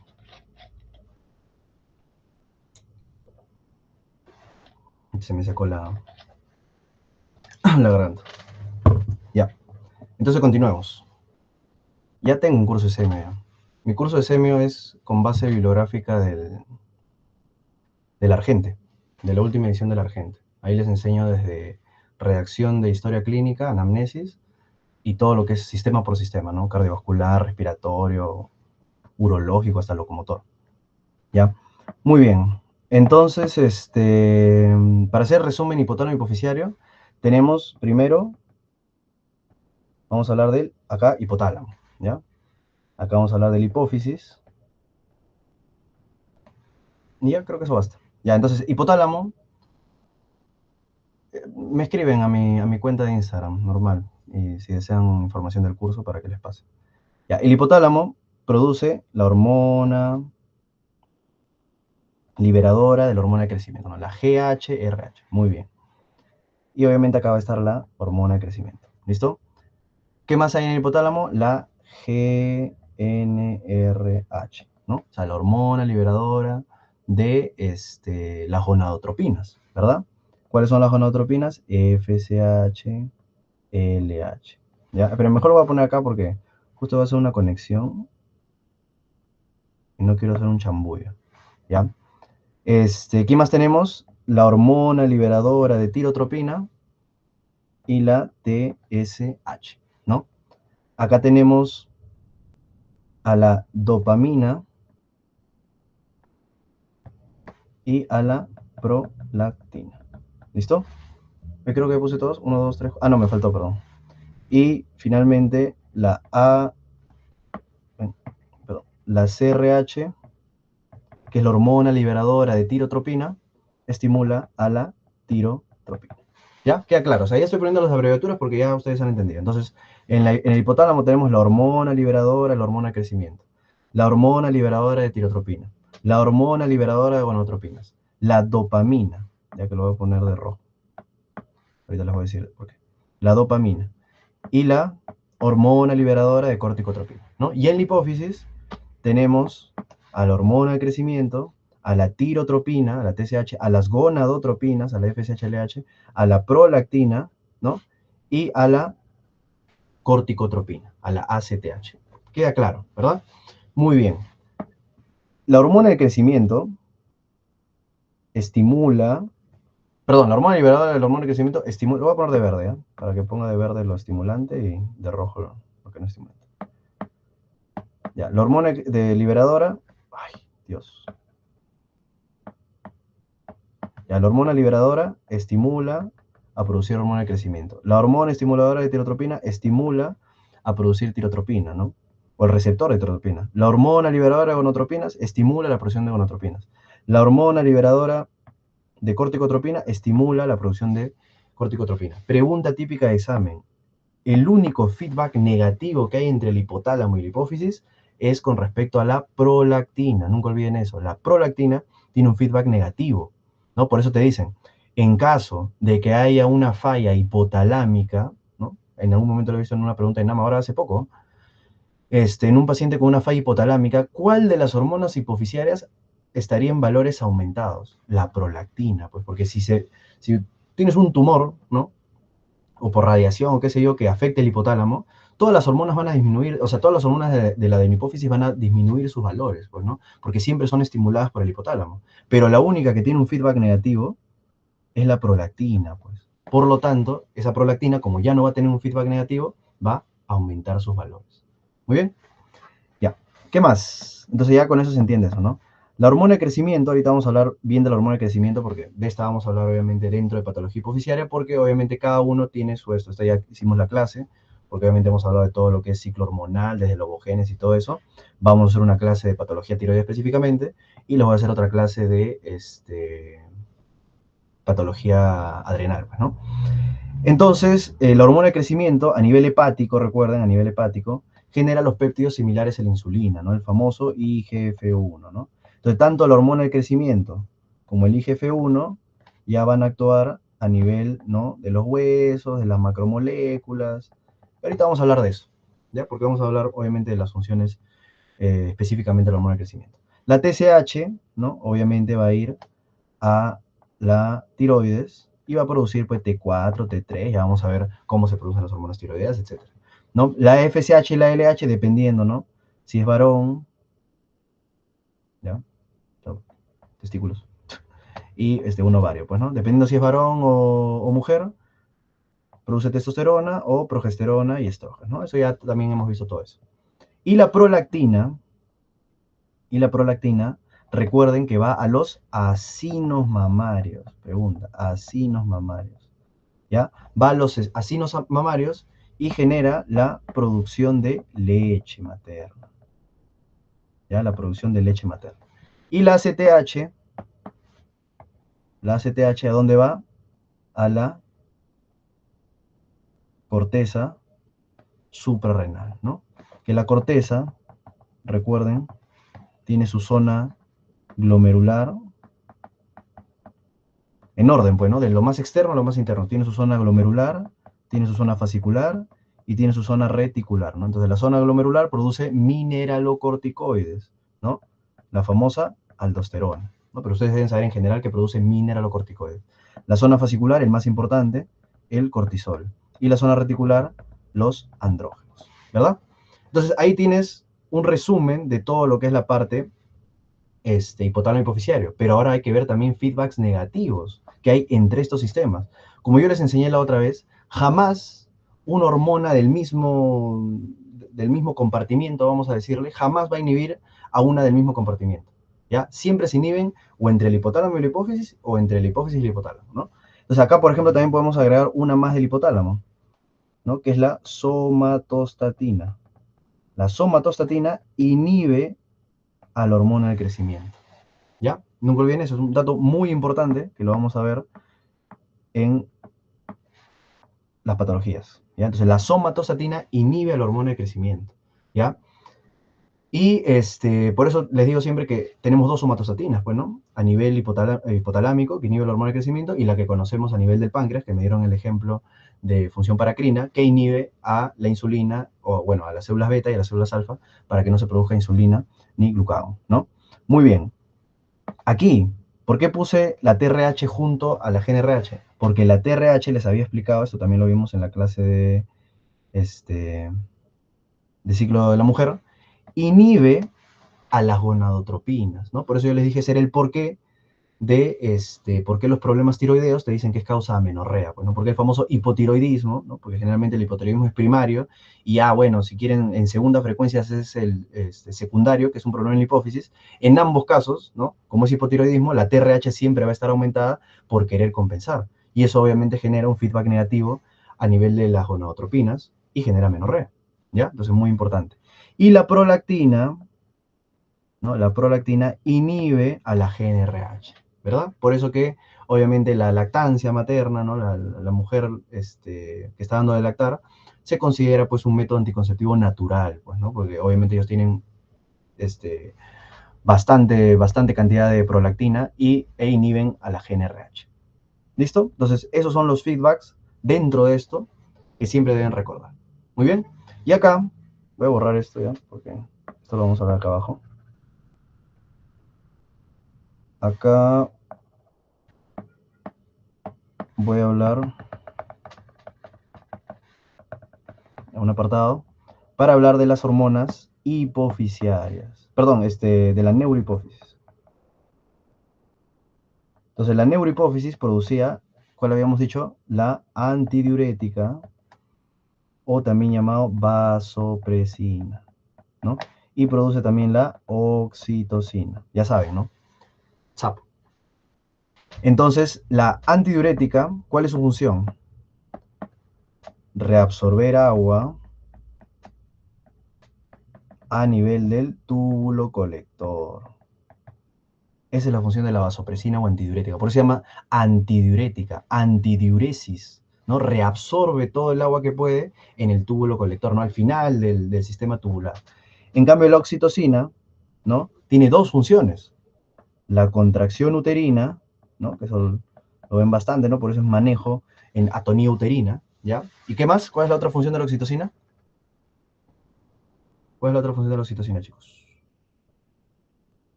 Estimular. ¿A qué células? ¿Alguien sabe? La eyección de la leche, muy bien, ¿no? Entonces, estimular a las células mioepiteliales para la eyección de la leche, ¿no? Entonces, es una pregunta que a veces los agarran, pues, ¿no? Como les digo, no se van a confundir ahí, Luis. Por ejemplo, acino mamario estimula la prolactina, que es lo que habíamos dicho, para producir leche. La oxitocina estimula las células mioepiteliales, ¿no? Que se encargan de contraer para que se pueda generar la eyección de leche, ¿ya? Así que tengan cuidado con esa pregunta, ¿ya? Porque esa hasta puede ser pregunta de residentado de ciencias básicas, porque es importante. Muy bien. Entonces, ¿y qué podríamos hablar, por ejemplo, de la antidiurética? ¿Por qué se llama vasopresina también, ¿no? ¿Qué tiene que ver antidiuresis con vasopresina? Porque la antidiurética, recuerden que también es otra de las hormonas que aumenta cuando el paciente entra en hipotensión, cuando hay hipoperfusión, ¿no? Generalmente cuando pierde el 15, el 20% ya del volumen, se activa esta hormona para mantener el volumen circulante, pues, para reabsorber lo poco de agua que hay, pues, ¿no? Entonces, por eso también se llama vasopresina. Pero ahora vamos a las enfermedades, ¿no? Que, bueno, para los que estuvieran en área de electrolitos, espero que me respondan bien. ¿Cómo se llama la enfermedad, ¿no? En donde no hay hormona antidiurética, no se produce hormona antidiurética? ¿Cómo se llama esa enfermedad? Diabetes insípida, ¿ya? Pero bueno, vamos a hablar de dos enfermedades, ¿ya? Pues, ya, la diabetes insípida es aquella donde no se produce hormona antidiurética, o sea, hay una disminución de la hormona antidiurética. Por eso se llama diabetes insípida. Yo, bueno, ya, ahí, por favor, los que todavía no me siguen en TikTok, los invito a que me sigan. Ahí les explico hasta de dónde proviene la palabra diabetes. Diabetes en sí es el paciente que tiene poliuria, que orina mucho. Por eso hay la diabetes mellitus, que viene obviamente del griego, bueno, latín, perdón, mellitus, que es miel. Entonces es obviamente un paciente que tiene poliuria, pero su orina sabe a miel, pues dulce. En cambio, la diabetes insípida es un paciente que también tiene poliuria, ¿no? Porque elimina un montón de agua, porque no se reabsorbe, o sea, como no hay antidiurética, no se reabsorbe el agua, pero su orina no sabe dulce, pues, sino es insípida, porque es pura agua, ¿ya?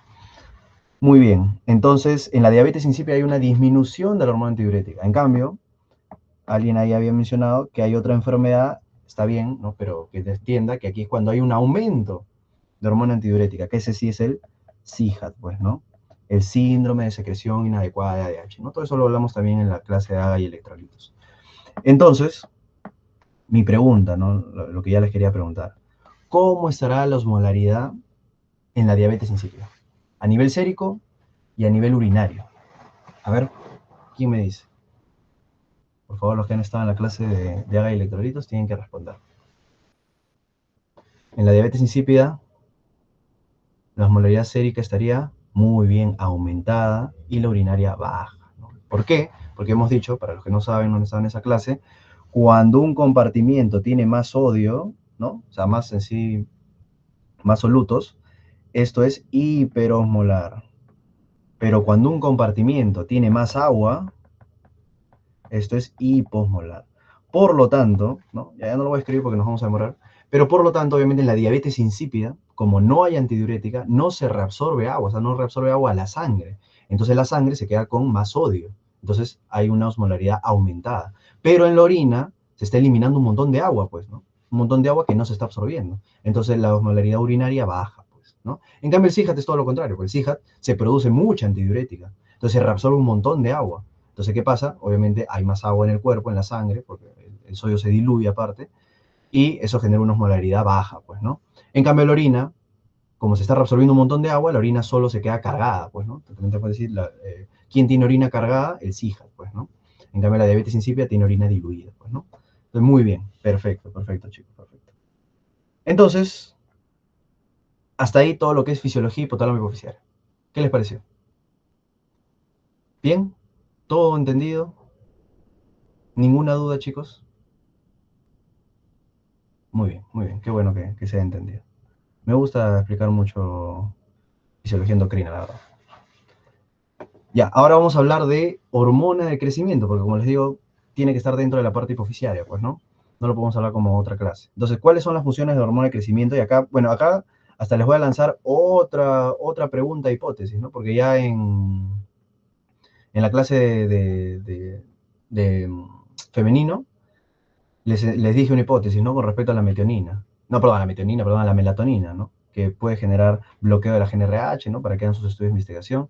Yo no soy muy fan de la investigación, la verdad, o sea, pero les puedo lanzar las mil preguntas de hipótesis, pues, ¿no? Acá vamos a ver otra. Justo hablando de la hormona del crecimiento, ¿no? La hormona de crecimiento, como están viendo, favorece el depósito de proteínas en los tejidos.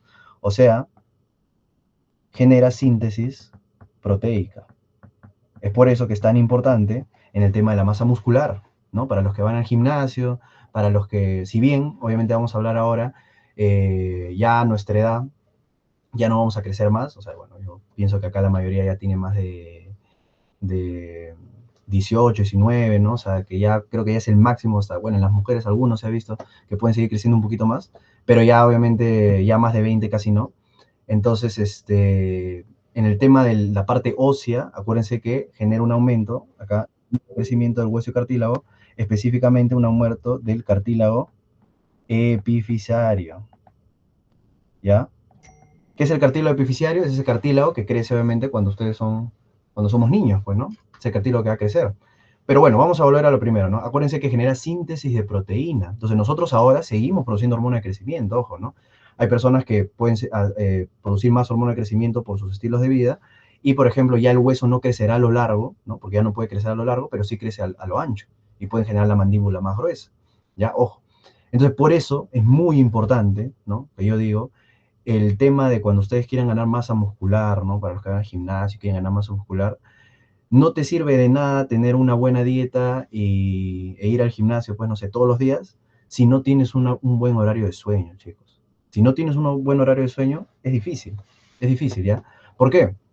Desde ahí yo te puedo hablar de factores del cortisol y los ciclos circadianos, ¿no? Que no te va a ayudar muy bien, porque bueno, eso ya estamos hablando encima de que tengas ciclos de sueño irregulares, bueno, vamos a poner.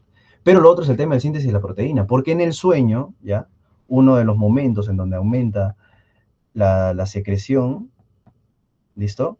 Es en el sueño REM, ¿listo? O sea, estamos hablando del sueño profundo, no estamos hablando de tu siestecita de 15 minutos, ¿no? Sino en el sueño REM, o sea, cuando estás descansando, que prácticamente, hablando de ciclos horarios, sería pues ya en las últimas hora y media, ¿no? Que generalmente es lo que dura un ciclo de sueño, ¿no? Entonces, mínimo, deberías, como yo digo, 3 horas, bueno, ya, 3 ciclos de sueño, lo mínimo, ¿no? Lo ideal, y ya cuando les expliqué un poco de lo que hay en la actualización de cuando salió de la diabetes, es que lo normal debería ser dormir de 6 a 8 horas. Ni más, porque también es malo dormir mucho, ni menos, ¿no? Ni menos de 6 horas. ¿Ya? Entonces es muy importante eso porque genera síntesis proteica.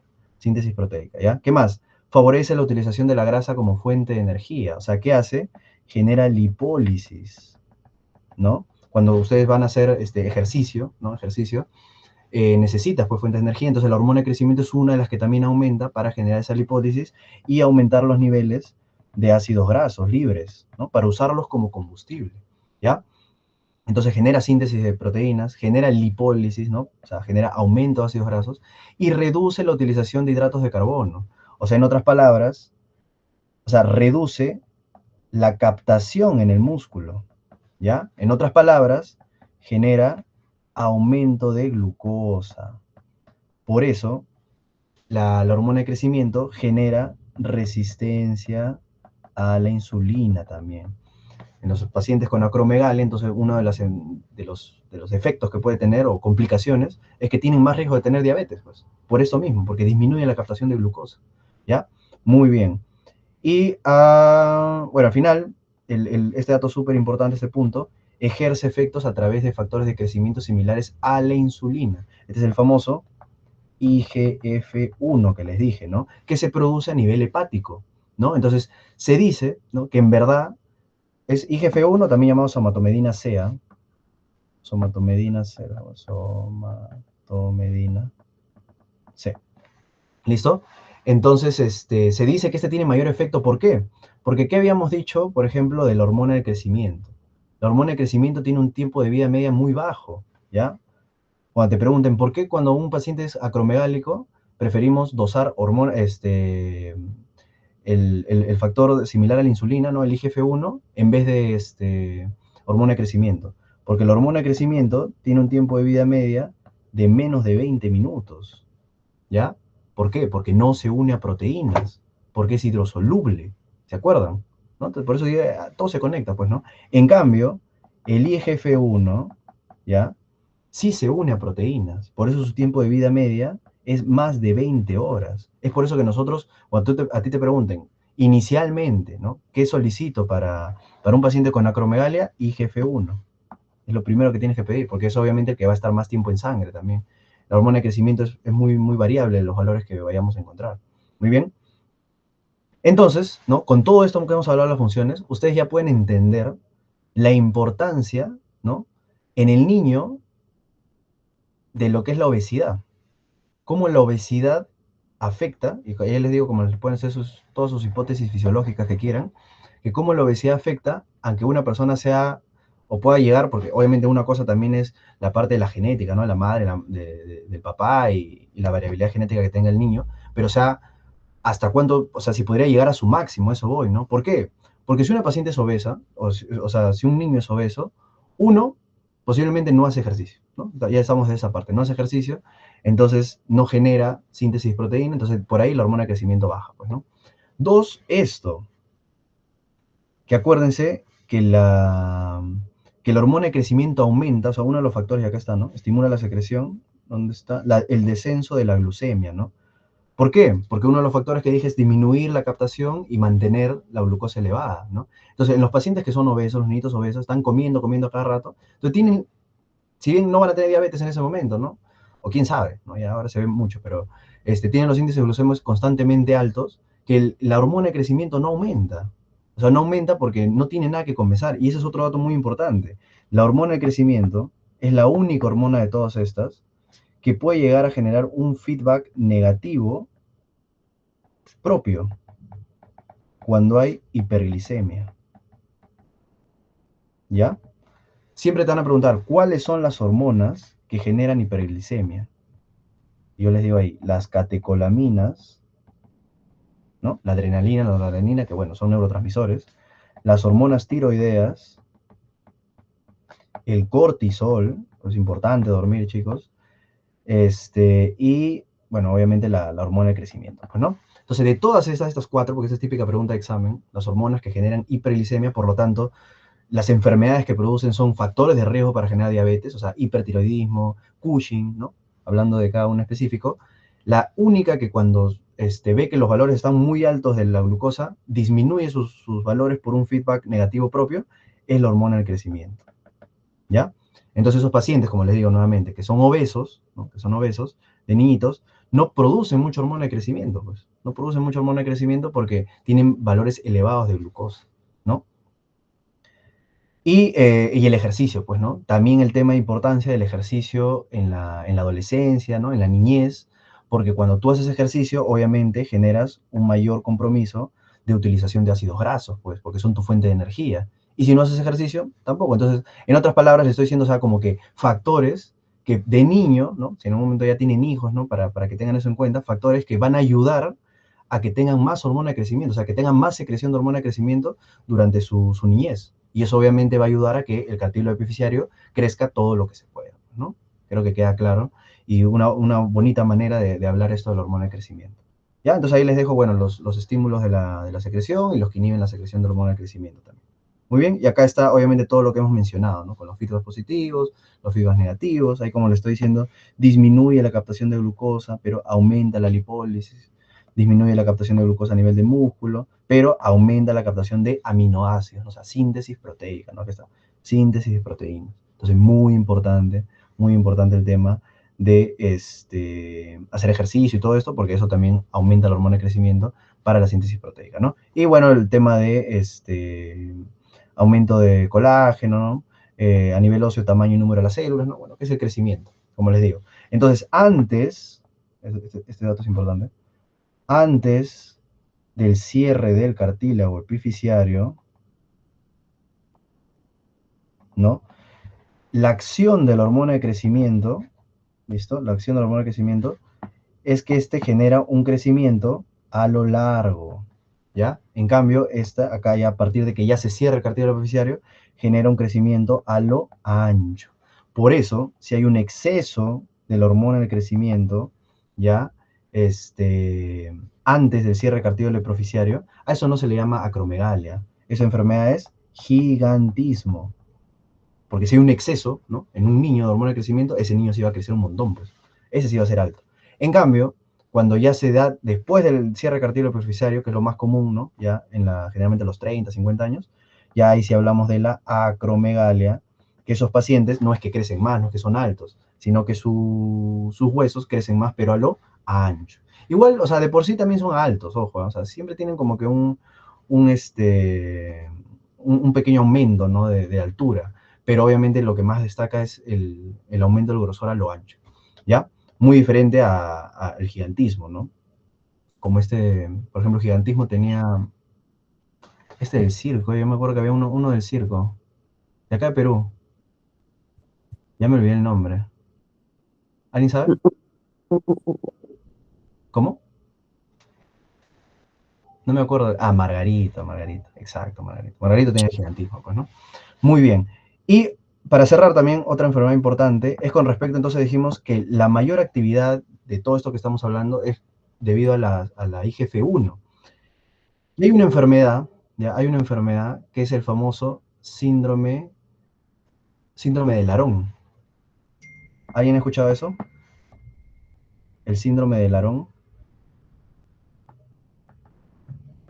En el síndrome de Larón es un tipo de enanismo, ¿ya? Pero vean aquí el dato importante.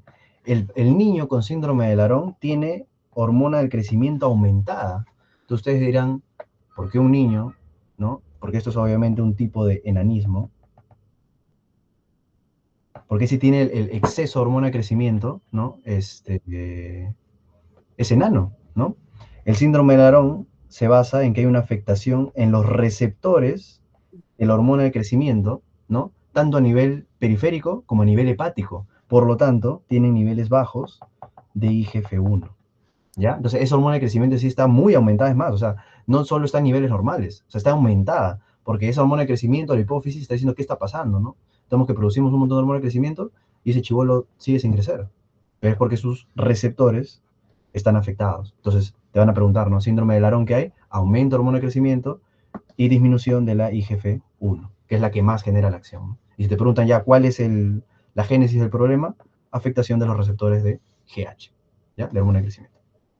Muy bien. Entonces con eso creo que hemos hablado todo lo que se debía de la hormona de crecimiento. ¿Ya? Y acá, bueno, acá ya prácticamente ya terminé de hablar de todo lo que es fisiología, chicos. Entonces, lo de fisiología, lo que están llevando, alguno que tenga alguna duda, quiere preguntar algo que acotar también acá, bienvenidas los datos nuevos, que no se haya dicho, que ustedes consideren importante. ¿Todo está quedando muy claro, chicos? Entendible, sencillo, es lo que más me importa. Ya, muy bien. Entonces vamos a terminar con la parte hipoficiaria de patología. Bueno, entonces vamos a partir de esta enfermedad que es el famoso adenoma, pues, ¿no? Como les dije, los adenomas es un tumor hipoficiario, ¿verdad? Entonces siempre se van a preguntar, ¿cuál es el tipo de adenoma más frecuente? El famoso prolactinoma, ¿ya? Es el tipo de adenoma más frecuente que existe. El segundo son los adenomas no secretores. O sea, ¿qué quiere decir eso? Los adenomas, así como pueden ser, porque, o sea, adenoma puede haber de cada tipo, ¿no? Un adenoma, o sea, un prolactinoma sería un adenoma productor de prolactina, solo de prolactina, ¿no? Que acuérdense que esas son células lactotropas, ¿no? Lógico, lactotropas, prolactina, ¿no? Pero también pueden haber estos, ¿no? Los no secretores, que hacen que haya disminución de la producción hormonal. Y esta es la causa más frecuente del panhipopituitarismo, que ahorita vamos a hablar, ¿ya? Y en tercer lugar, acuérdense, un adenoma productor de hormona del crecimiento, pues, ¿no? Acá está, obviamente, la génesis de la acromegalia, la causa más frecuente. Muy bien. Entonces, esos adenomas, es muy importante que sepan también, se dividen, pues, ¿no? Pueden ser microadenomas, que son cuando miden menos de 1 centímetro, ¿ya? Pero pueden ser macroadenomas cuando miden más de 1 centímetro, ¿ya? Entonces, cuando hablamos de un microadenoma, generalmente la clínica que te genera en el paciente, porque eso ya más de preguntas de exámenes vamos a la vida real, los microadenomas te pueden generar alteración hormonal dependiendo del tipo de tumor hormonal, pues, ¿no? Si es productor de prolactina, de hormona de crecimiento, de ACTH, etcétera, ¿no?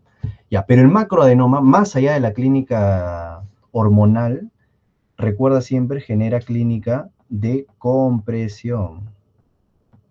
¿Qué es clínica de compresión? Obviamente por el tamaño del tumor, ¿no? Acá están viendo la hipófisis agrandada, ¿no? Acuérdense, el estudio de elección en esos pacientes siempre debe ser la resonancia magnética, ¿ya? Entonces, la compresión te puede generar, como les dije, cefalea, ¿no? Una cefalea holocraniana, ¿no? Te duele toda la cabeza, un tipo de cefalea obviamente por ocupamiento, ¿ya?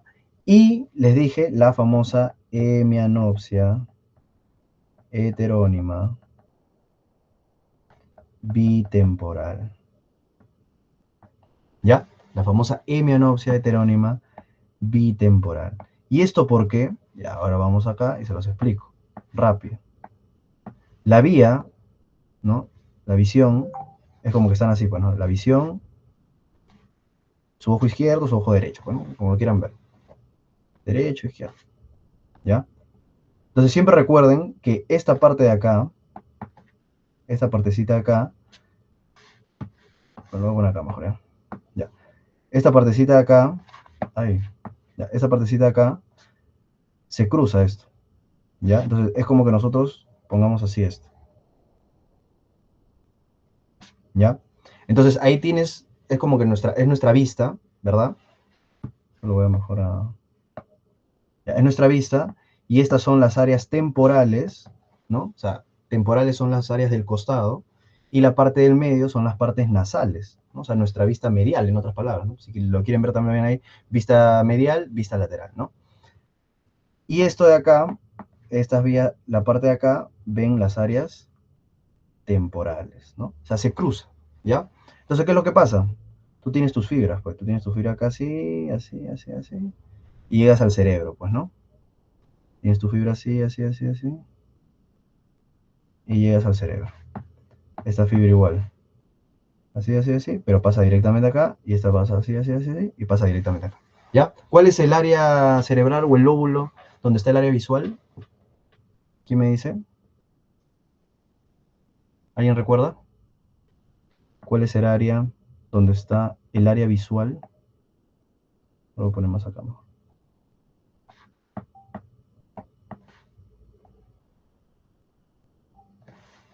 Muy bien. Ah, ya, bueno, ya, perfecto, 18 y 19. Les había preguntado por el lóbulo, ya, muy bien. El lóbulo occipital, pues, ¿no? Entonces, obviamente, ahí llega la vía, ¿no? Entonces, obviamente, todo esto que está, o sea, si yo es como que lo envuelva, si lo quiero envolver en algo, ¿no? Todo esto estamos hablando del famoso nervio óptico, ¿no? Ya, muy bien. Y esta estructura que está acá es el quiasma óptico, pues. Este es el famoso quiasma óptico. Entonces, si se dan cuenta, en el quiasma óptico solo se decusan las que he pintado de azul. ¿Y cuáles son las que he pintado de azul? Las que he pintado de azul son las que ven el área temporal. Por eso, cuando se lesiona el quiasma óptico, hay una hemianopsia heterónima bitemporal. Pues de ahí viene, pues, ¿no? Perfecto. En cambio, cuando, o sea, eso también es, bueno, ya parte de vía óptica, pues, ¿no? Les puede preguntar, cuando hay un defecto a este nivel, antes del quiasma óptico, ahí se genera, pues, una pérdida de visión de todo ese nervio óptico, ¿no? Es una maurosis, ¿ya? Pero cuando se genera una lesión después de esto, o sea acá, sea acá, sea acá, o sea, hasta en las áreas cerebrales, ahí se generan las hemianopsias homónimas contralateral, ¿no? O sea, si se afecta el lado izquierdo, ¿ya? Si se afecta el lado izquierdo, ves las vías, ¿no? Entonces afectaría, un ejemplo rápido, ¿no? Si se afecta la cintilla óptica, ¿no? Del lado izquierdo, ¿qué es lo que se va a alterar? Esta vía y esta que está acá, pues, ¿no? Entonces a eso se le llama, como es del lado izquierdo, yo estoy perdiendo la vista del lado derecho de ambos ojos, pues, ¿no? Porque esto es obviamente mi visión del ojo izquierdo y esta es mi visión del ojo derecho, pues, ¿no? Entonces genero una mianopsia homónima contralateral derecha. ¿Se entiende? Solo que ya tienes que saber, hay diferencias, ¿no? Por ejemplo, una pregunta típica, ¿cuál es la diferencia entre una lesión entre las cintillas y el lóbulo occipital? ¿No? Porque ambos te generan hemianopsia homónima contralateral, ¿no? Si es izquierda, te genera hemianopsia homónima derecha. Si es una lesión al derecho, una hemianopsia homónima izquierda, ¿no? ¿Quién me dice cuál es la diferencia entre que hay una lesión aquí y una lesión en el lóbulo occipital?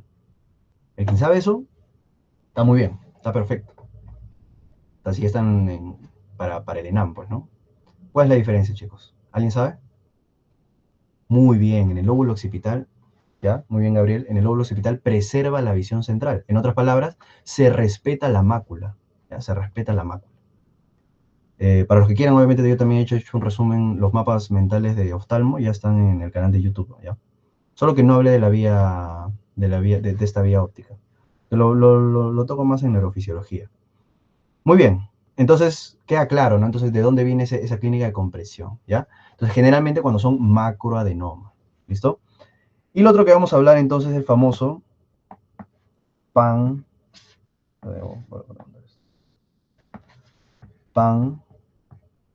hipopituitarismo, ¿no? Su nombre lo dice. El panhipopituitarismo, pan viene de todo, entonces una disminución de las hormonas hipofisiarias, ¿no? Una disminución de las hormonas hipofisiarias. Generalmente, cuando hay una afectación mayor del 80% de la hipófisis, ¿no? Algunas bibliografías yo he visto que dicen más del 90%, ¿ya? Pero vamos a poner más del 80% de la afectación de la hipófisis, ¿ya? Entonces, ¿cuál es la causa más frecuente? ¿No? Si te ponen causas, etiología, lo más frecuente es un macroadenoma no funcionante, pues. Este que habíamos hablado aquí, pues, ¿no? Los no secretores. Un macroadenoma no funcionante es la causa más frecuente. Obviamente otras causas pueden ser, como les digo, radiación, una alteración a nivel del hipotálamo, ¿no? Que es bien poco frecuente, craneofaringiomas, ¿no? Un montón de causas que pueden haber, hasta una tuberculosis o amiloidosis infiltrativa, ¿no? Pero no preguntan, pues. O sea, es como que ya, eso sí, obviamente estás rotando en endocrino, sí te tienes que saber todo eso como para, porque el doctor te va a decir, dime otras causas, pues, ¿no? Pero acá estamos hablando de lo puntual.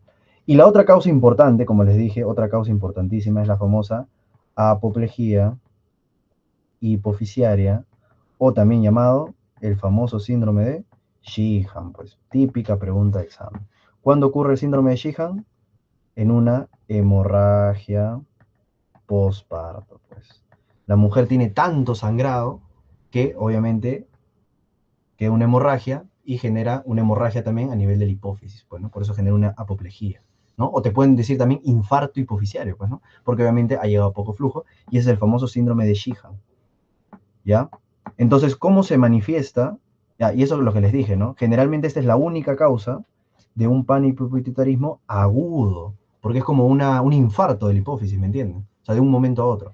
En cambio, los macroadenomas, las patologías infiltrativas, etcétera, son de una evolución crónica, ¿no? Poco a poco van disminuyendo las hormonas, ¿listo? Entonces, esa es la otra pregunta, ¿no? ¿Cuál es la secuencia por lo cual comienzan a disminuir las hormonas? ¿Quién se lo sabe? Hay un acrónimo que muchos libros dice, para acordarte cómo es la secuencia, cuál disminuye primero, cuál le sigue, y así. Obviamente la primera que disminuye, como habíamos hablado, es la hormona del crecimiento, pues, ¿no? Porque es la más abundante. Muy bien, la nemoctenia es gilita, pues, ¿no? Entonces, ¿la G de qué? Lo primero que disminuye, la hormona del crecimiento. ¿La L de dónde viene? De LH. Entonces, lo segundo que disminuye es la LH y la FSH, ¿ya? La T, ¿de dónde viene? De TSH. Y la de ACTH. ¿Ya? Entonces, esto es muy importante porque la pregunta te pueden poner, ¿cuál es lo primero que disminuye? La hormona de crecimiento, pues, ¿no? ¿Y cómo doy el tratamiento? A la inversa.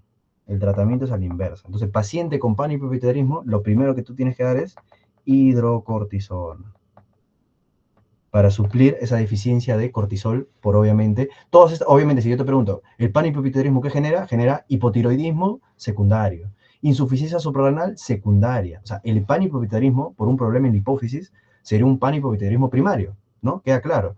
Pero obviamente ya los defectos que generen cada eje es un problema en la hipófisis, pues entonces genera hipogonadismo secundario, ¿no? O hipogonadismo hipogonadotrópico. Genera hipotiroidismo secundario. Genera insuficiencia suprarrenal secundaria, ¿no? Se entiende con lo que hemos hablado de los ejes. Entonces, siempre el primer manejo es hidrocortisona en esos pacientes, ¿no? Y obviamente la clínica es decadencial, ¿no? O sea, va a ser clínica de hipotiroidismo, clínica de hipogonadismo, ¿no? Clínica por un déficit de hormona de crecimiento, ¿no? Esos pacientes no tienen masa muscular, ¿no? Por todo lo que hemos dicho, que las funciones de las hormonas de crecimiento, ¿no? Entonces, creo que queda muy claro esa parte, ¿ya? Y lo otro que también deberían saber es el tema de la prolactina, porque obviamente el prolactinoma es el tipo de adenoma más frecuente. Sin embargo, cuando nosotros hablamos de hiperprolactinemia, ¿ya? La hiperprolactinemia, la causa más frecuente es fisiológica, ¿no? ¿Cuáles son causas de hiperprolactinemia, chicos? A ver, ¿quién me dice? Cualquiera que se les ocurra. Aumento de prolactina. Fisiológicas, ¿no? Fisiológicas, que ustedes pueden producir ahorita. ¿Alguien? bueno, la gestación, ¿ya? Si lo ponemos como algo fisiológico. Pero ¿qué más? El sueño, el ejercicio, el sexo, ¿no? El aumento de la libido te genera aumento de prolactina, el estrés, ¿no? También podría ser, ¿ya? Muy bien, entonces lo más frecuente son cosas fisiológicas, pues, ¿no? Y lo más frecuente patológico, por si te preguntan, son los fármacos. ¿Y por qué los fármacos? Porque hay fármacos agonistas dopaminérgicos. Y se acuerdan por fisiología que dijimos que la dopamina inhibía la prolactina. Perdón, yo no digo nada de memoria. Serían antagonistas, perdón, antagonistas dopaminérgicos, ¿no? Porque dijimos que la dopamina inhibía la prolactina. Entonces, si nosotros damos antagonistas dopaminérgicos, o sea, que se bloqueen los receptores dopa, la prolactina se dispara, pues, ¿se entiende? Entonces, ahí está muy bien cuáles son esos fármacos antagonistas, los antipsicóticos, los famosos antipsicóticos, ¿ya? Todos los antipsicóticos que hay, van a ver. Y otro fármaco muy común, que no es antipsicótico, para las náuseas, la metoclopramida. Muy bien, la metoclopramida. No, los antidepresivos tricíclicos no, pues. Porque los antidepresivos tricíclicos, recuerden que inhiben la recaptación de qué neurotransmisores. Noradrenalina, serotonina y dopamina, ¿verdad? Pero ¿qué pasa? Cuando nosotros hablamos de inhibir la recaptación, posiblemente esos receptores, o sea, esa dopamina que queda ahí en el esto, pueda actuar en otros receptores, ¿ya? O sea, podría generar hiperprolactinemia, ¿no? Pero a lo largo también podría estimular los receptores dopa, ¿no? Entonces creo que es más como un así, ¿no? Es muy diferente a estos que sí bloquean directamente los receptores dopa, ¿ya? Muy bien. Y lo otro, obviamente, cuando hablamos de una causa orgánica, ya hablamos del prolactinoma, pues, ¿no? Que generalmente es un microadenoma, ¿no? Por eso, generalmente en los varones, ¿no? En los varones no generan clínica. ¿Por qué? Porque obviamente el varón no tiene desarrollado, ¿no? Los conductos galactóforos y todo, porque obviamente creo que la clínica cardinal que tienen que saber es la galactorrea, pues, ¿no? La galactorrea. Entonces esos pacientes, obviamente, los varones, a menos que sea un macroadenoma, generaría clínica de compresión. Y por ahí, obviamente, si es macroadenoma, ya produciría niveles de prolactina altos, ¿no? Y eso también tienen que saber, porque un microadenoma generalmente produce niveles de prolactina menor de 100, ¿ya? Menor de 100. ¿No? Lo normal de prolactina, hablamos de 20 a 25, es lo normal, ¿ya? Entonces, si veo prolactinas de 80, 90, puedo asegurar que es un microadenoma o posiblemente ni siquiera sea una causa estructural. Pero si yo ya veo, por ejemplo, niveles de prolactina mayores a 100, eso te dice un probable prolactinoma. Probable. Pero cuando ya tienes mayor a 250, ahí sí tú crees que es ya más sugerente a un prolactinoma. ¿Ya? A veces preguntan eso. Eso me preguntaban a mí cuando llevaba endocrino, pues, ¿no? De medicina interna. Entonces, obviamente los valores, mientras más altos sean, más sospecho un prolactinoma.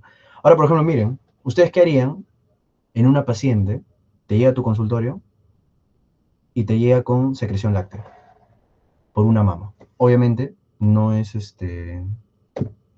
gestante. Simplemente viene y dice, doctor, me está saliendo leche del pezón.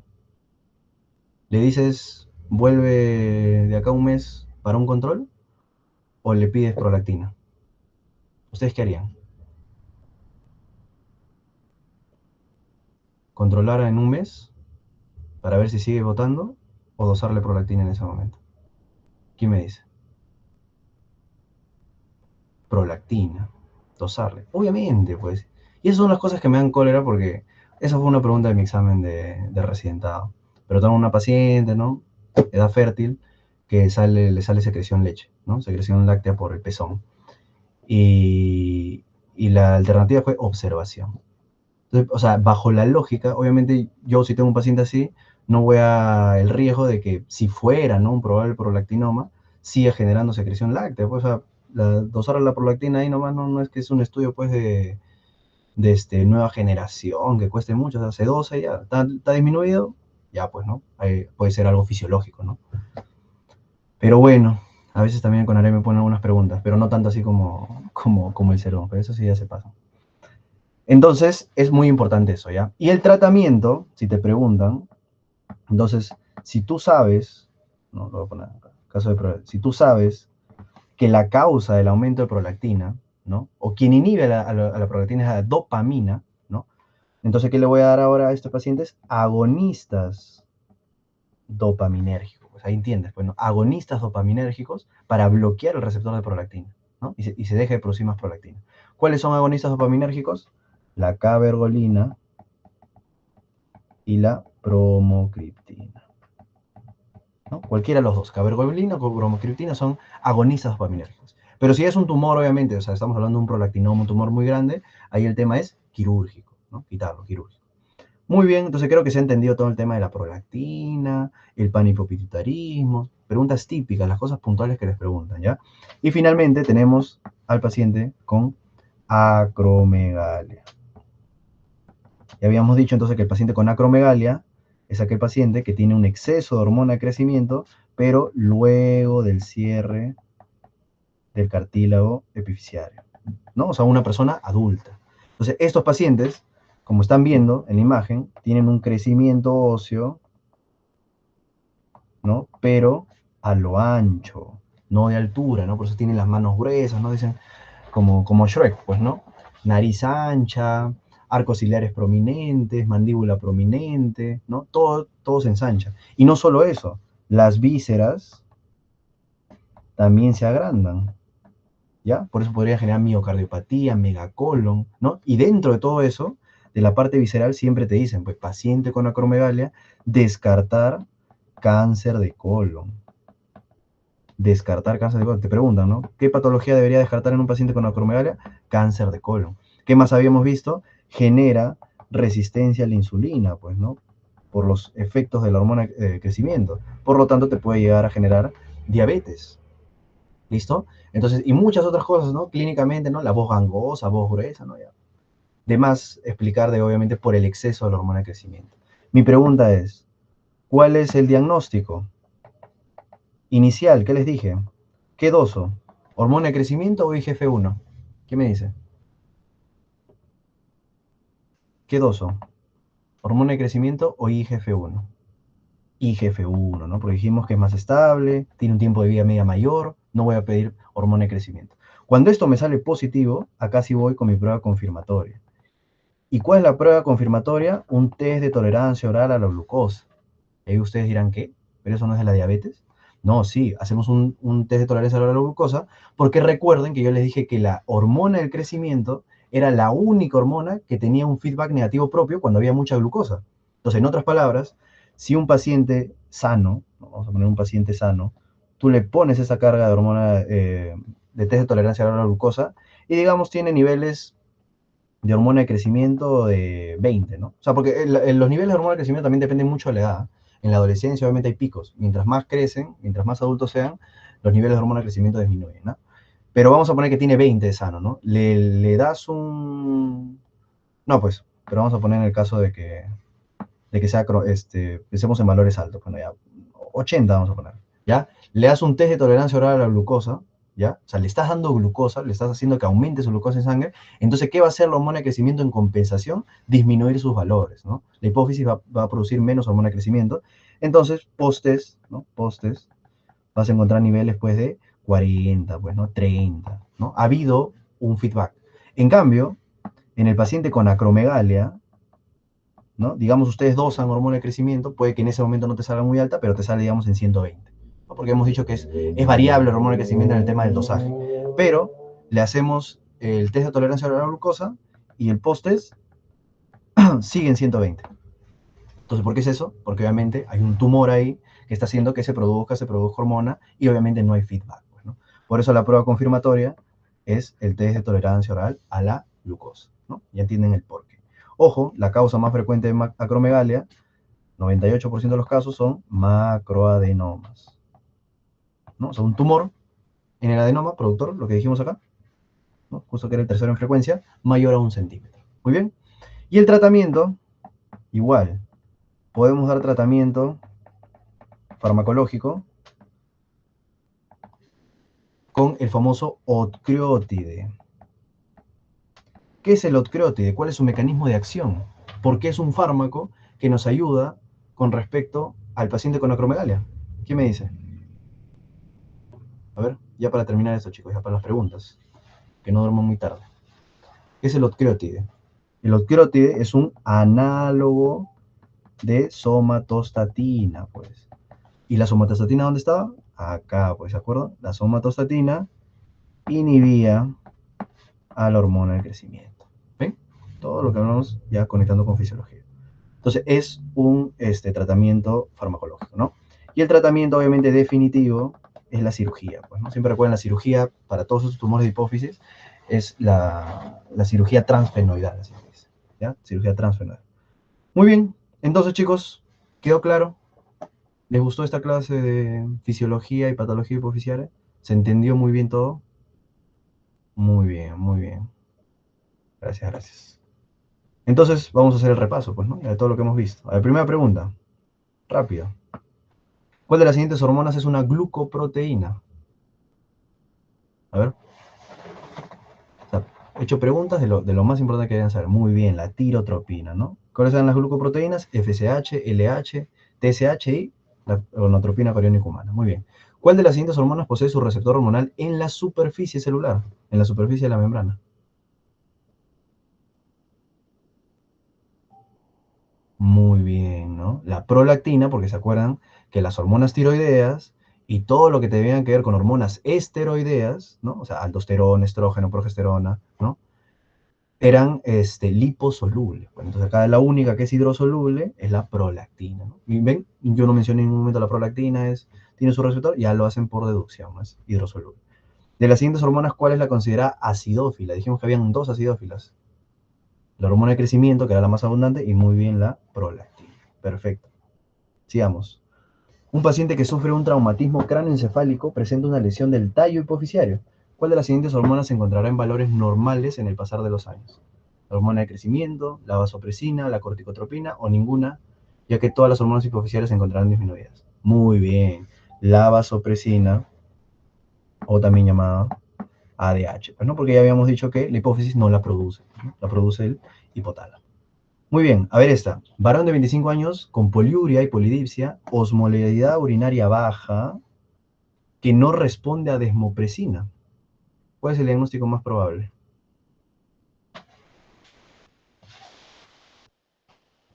A ver, muy bien, ¿no? Entonces la diabetes insípida, ¿no? Ya me había olvidado de eso, decirlo, se puede dividir en dos, pues, ¿no? En central y en periférica o nefrogénica. O sea, la central, su nombre lo dice, es porque es un fallo en el hipotálamo, pues, ¿no? En el núcleo, bueno, cualquiera de los dos núcleos, ¿no? Que produce la antidiurética, ¿no? El supraóptico o el paraventricular. Y la periférica, ¿ya? Y la periférica es porque es una afectación en los receptores de la antidiurética a nivel renal, pues por eso se llama periférico o nefrogénico. Entonces, esto es muy interesante, eso es un dato muy importante, ¿no? La desmopresina es un análogo, ¿ya? De la antidiurética, es un fármaco análogo de antidiurética. Entonces, en otras palabras, cuando nosotros le damos desmopresina y ese paciente mejora su osmolaridad, ya sea sérica o urinaria, es porque el defecto es que le faltaba hormona antidiurética. Entonces, cuando hay respuesta, acuérdense, cuando hay respuesta a la desmopresina, es central. Pero cuando no hay respuesta a la desmopresina, muy bien los que respondieron, cuando no hay respuesta, es porque es periférico, ¿no? Porque por más que yo también ya le esté dando una hormona extra, el receptor está mal, pues, ¿no? Muy bien. Entonces, de diabetes insípida, nefrogénica. Y obviamente tenía que saber que tenía osmolaridad urinaria baja porque se está perdiendo, pues, agua, ¿no? No sería SIHAT, que era otra alternativa. A ver ahí.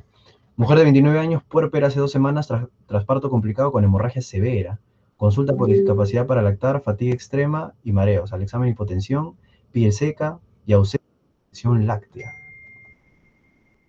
¿Cuál sería ahí la respuesta, chicos? Muy bien, ¿no? Un síndrome de, ¿cómo se llama eso? Síndrome de Sheehan, muy bien. O, bien, otro nombre, necrosis isquémica hipofisiaria, apoplejía hipofisiaria, infarto hipofisiario, pero ya saben a qué se debe, pues, ¿no? A una hipoperfusión debido a una hemorragia. A ver acá, niña de 9 años, pubertad precoz con desarrollo mamario y menarquia temprana, laboratorio FSH y LH elevadas, estradiol elevado y radiografía muestra lesión hipofisiaria. ¿Cuál es el diagnóstico más probable?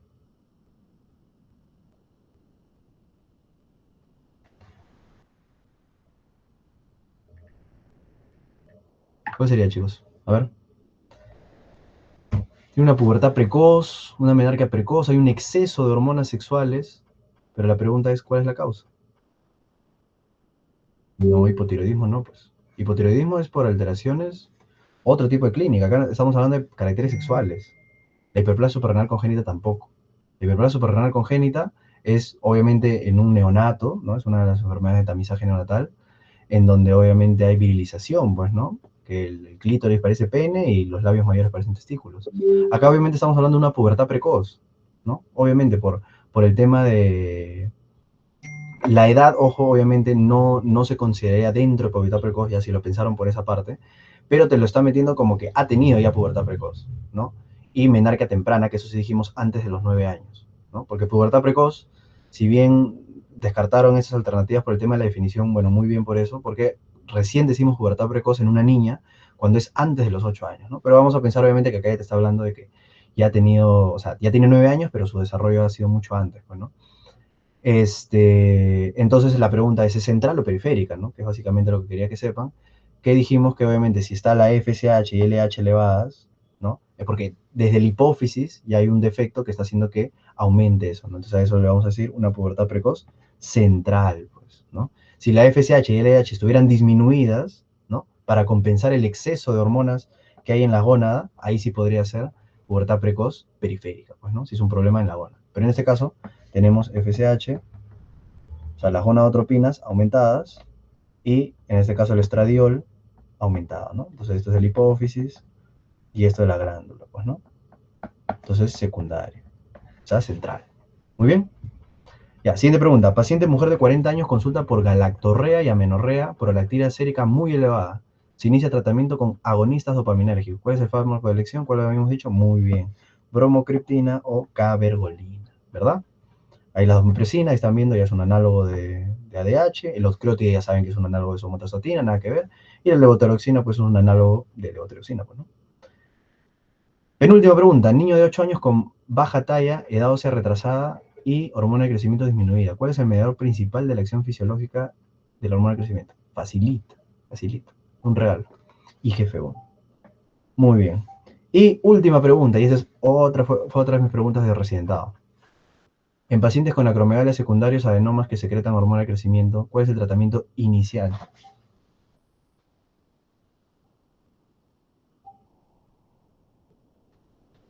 Claro, pues es lo más lógico. Yo también digo lo mismo. Cuando a mí me dicen tratamiento inicial, es lo primero que yo hago, ¿no? Que siempre es tratamiento farmacológico. Cuando a ti te dicen tratamiento definitivo o ya tratamiento de elección, ya ahí sí marco ablación quirúrgica, pues, ¿no?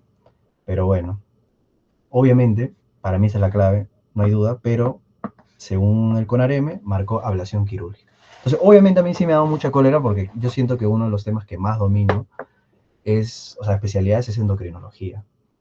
Y las preguntas que vinieron de endocrinología, bueno, hubieron otras que obviamente sí, ahí sí las hice bien, pero obviamente vinieron dos que les dije que es la de prolactina, el tema de dosaje y esta pregunta, pues, ¿no?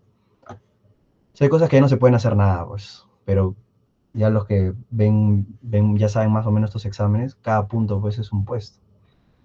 Así que nada, el próximo año el doble, el triple de esfuerzo lo va a meter para que si hay estas cosas, igual supere cualquier obstáculo. Bueno chicos, entonces terminamos.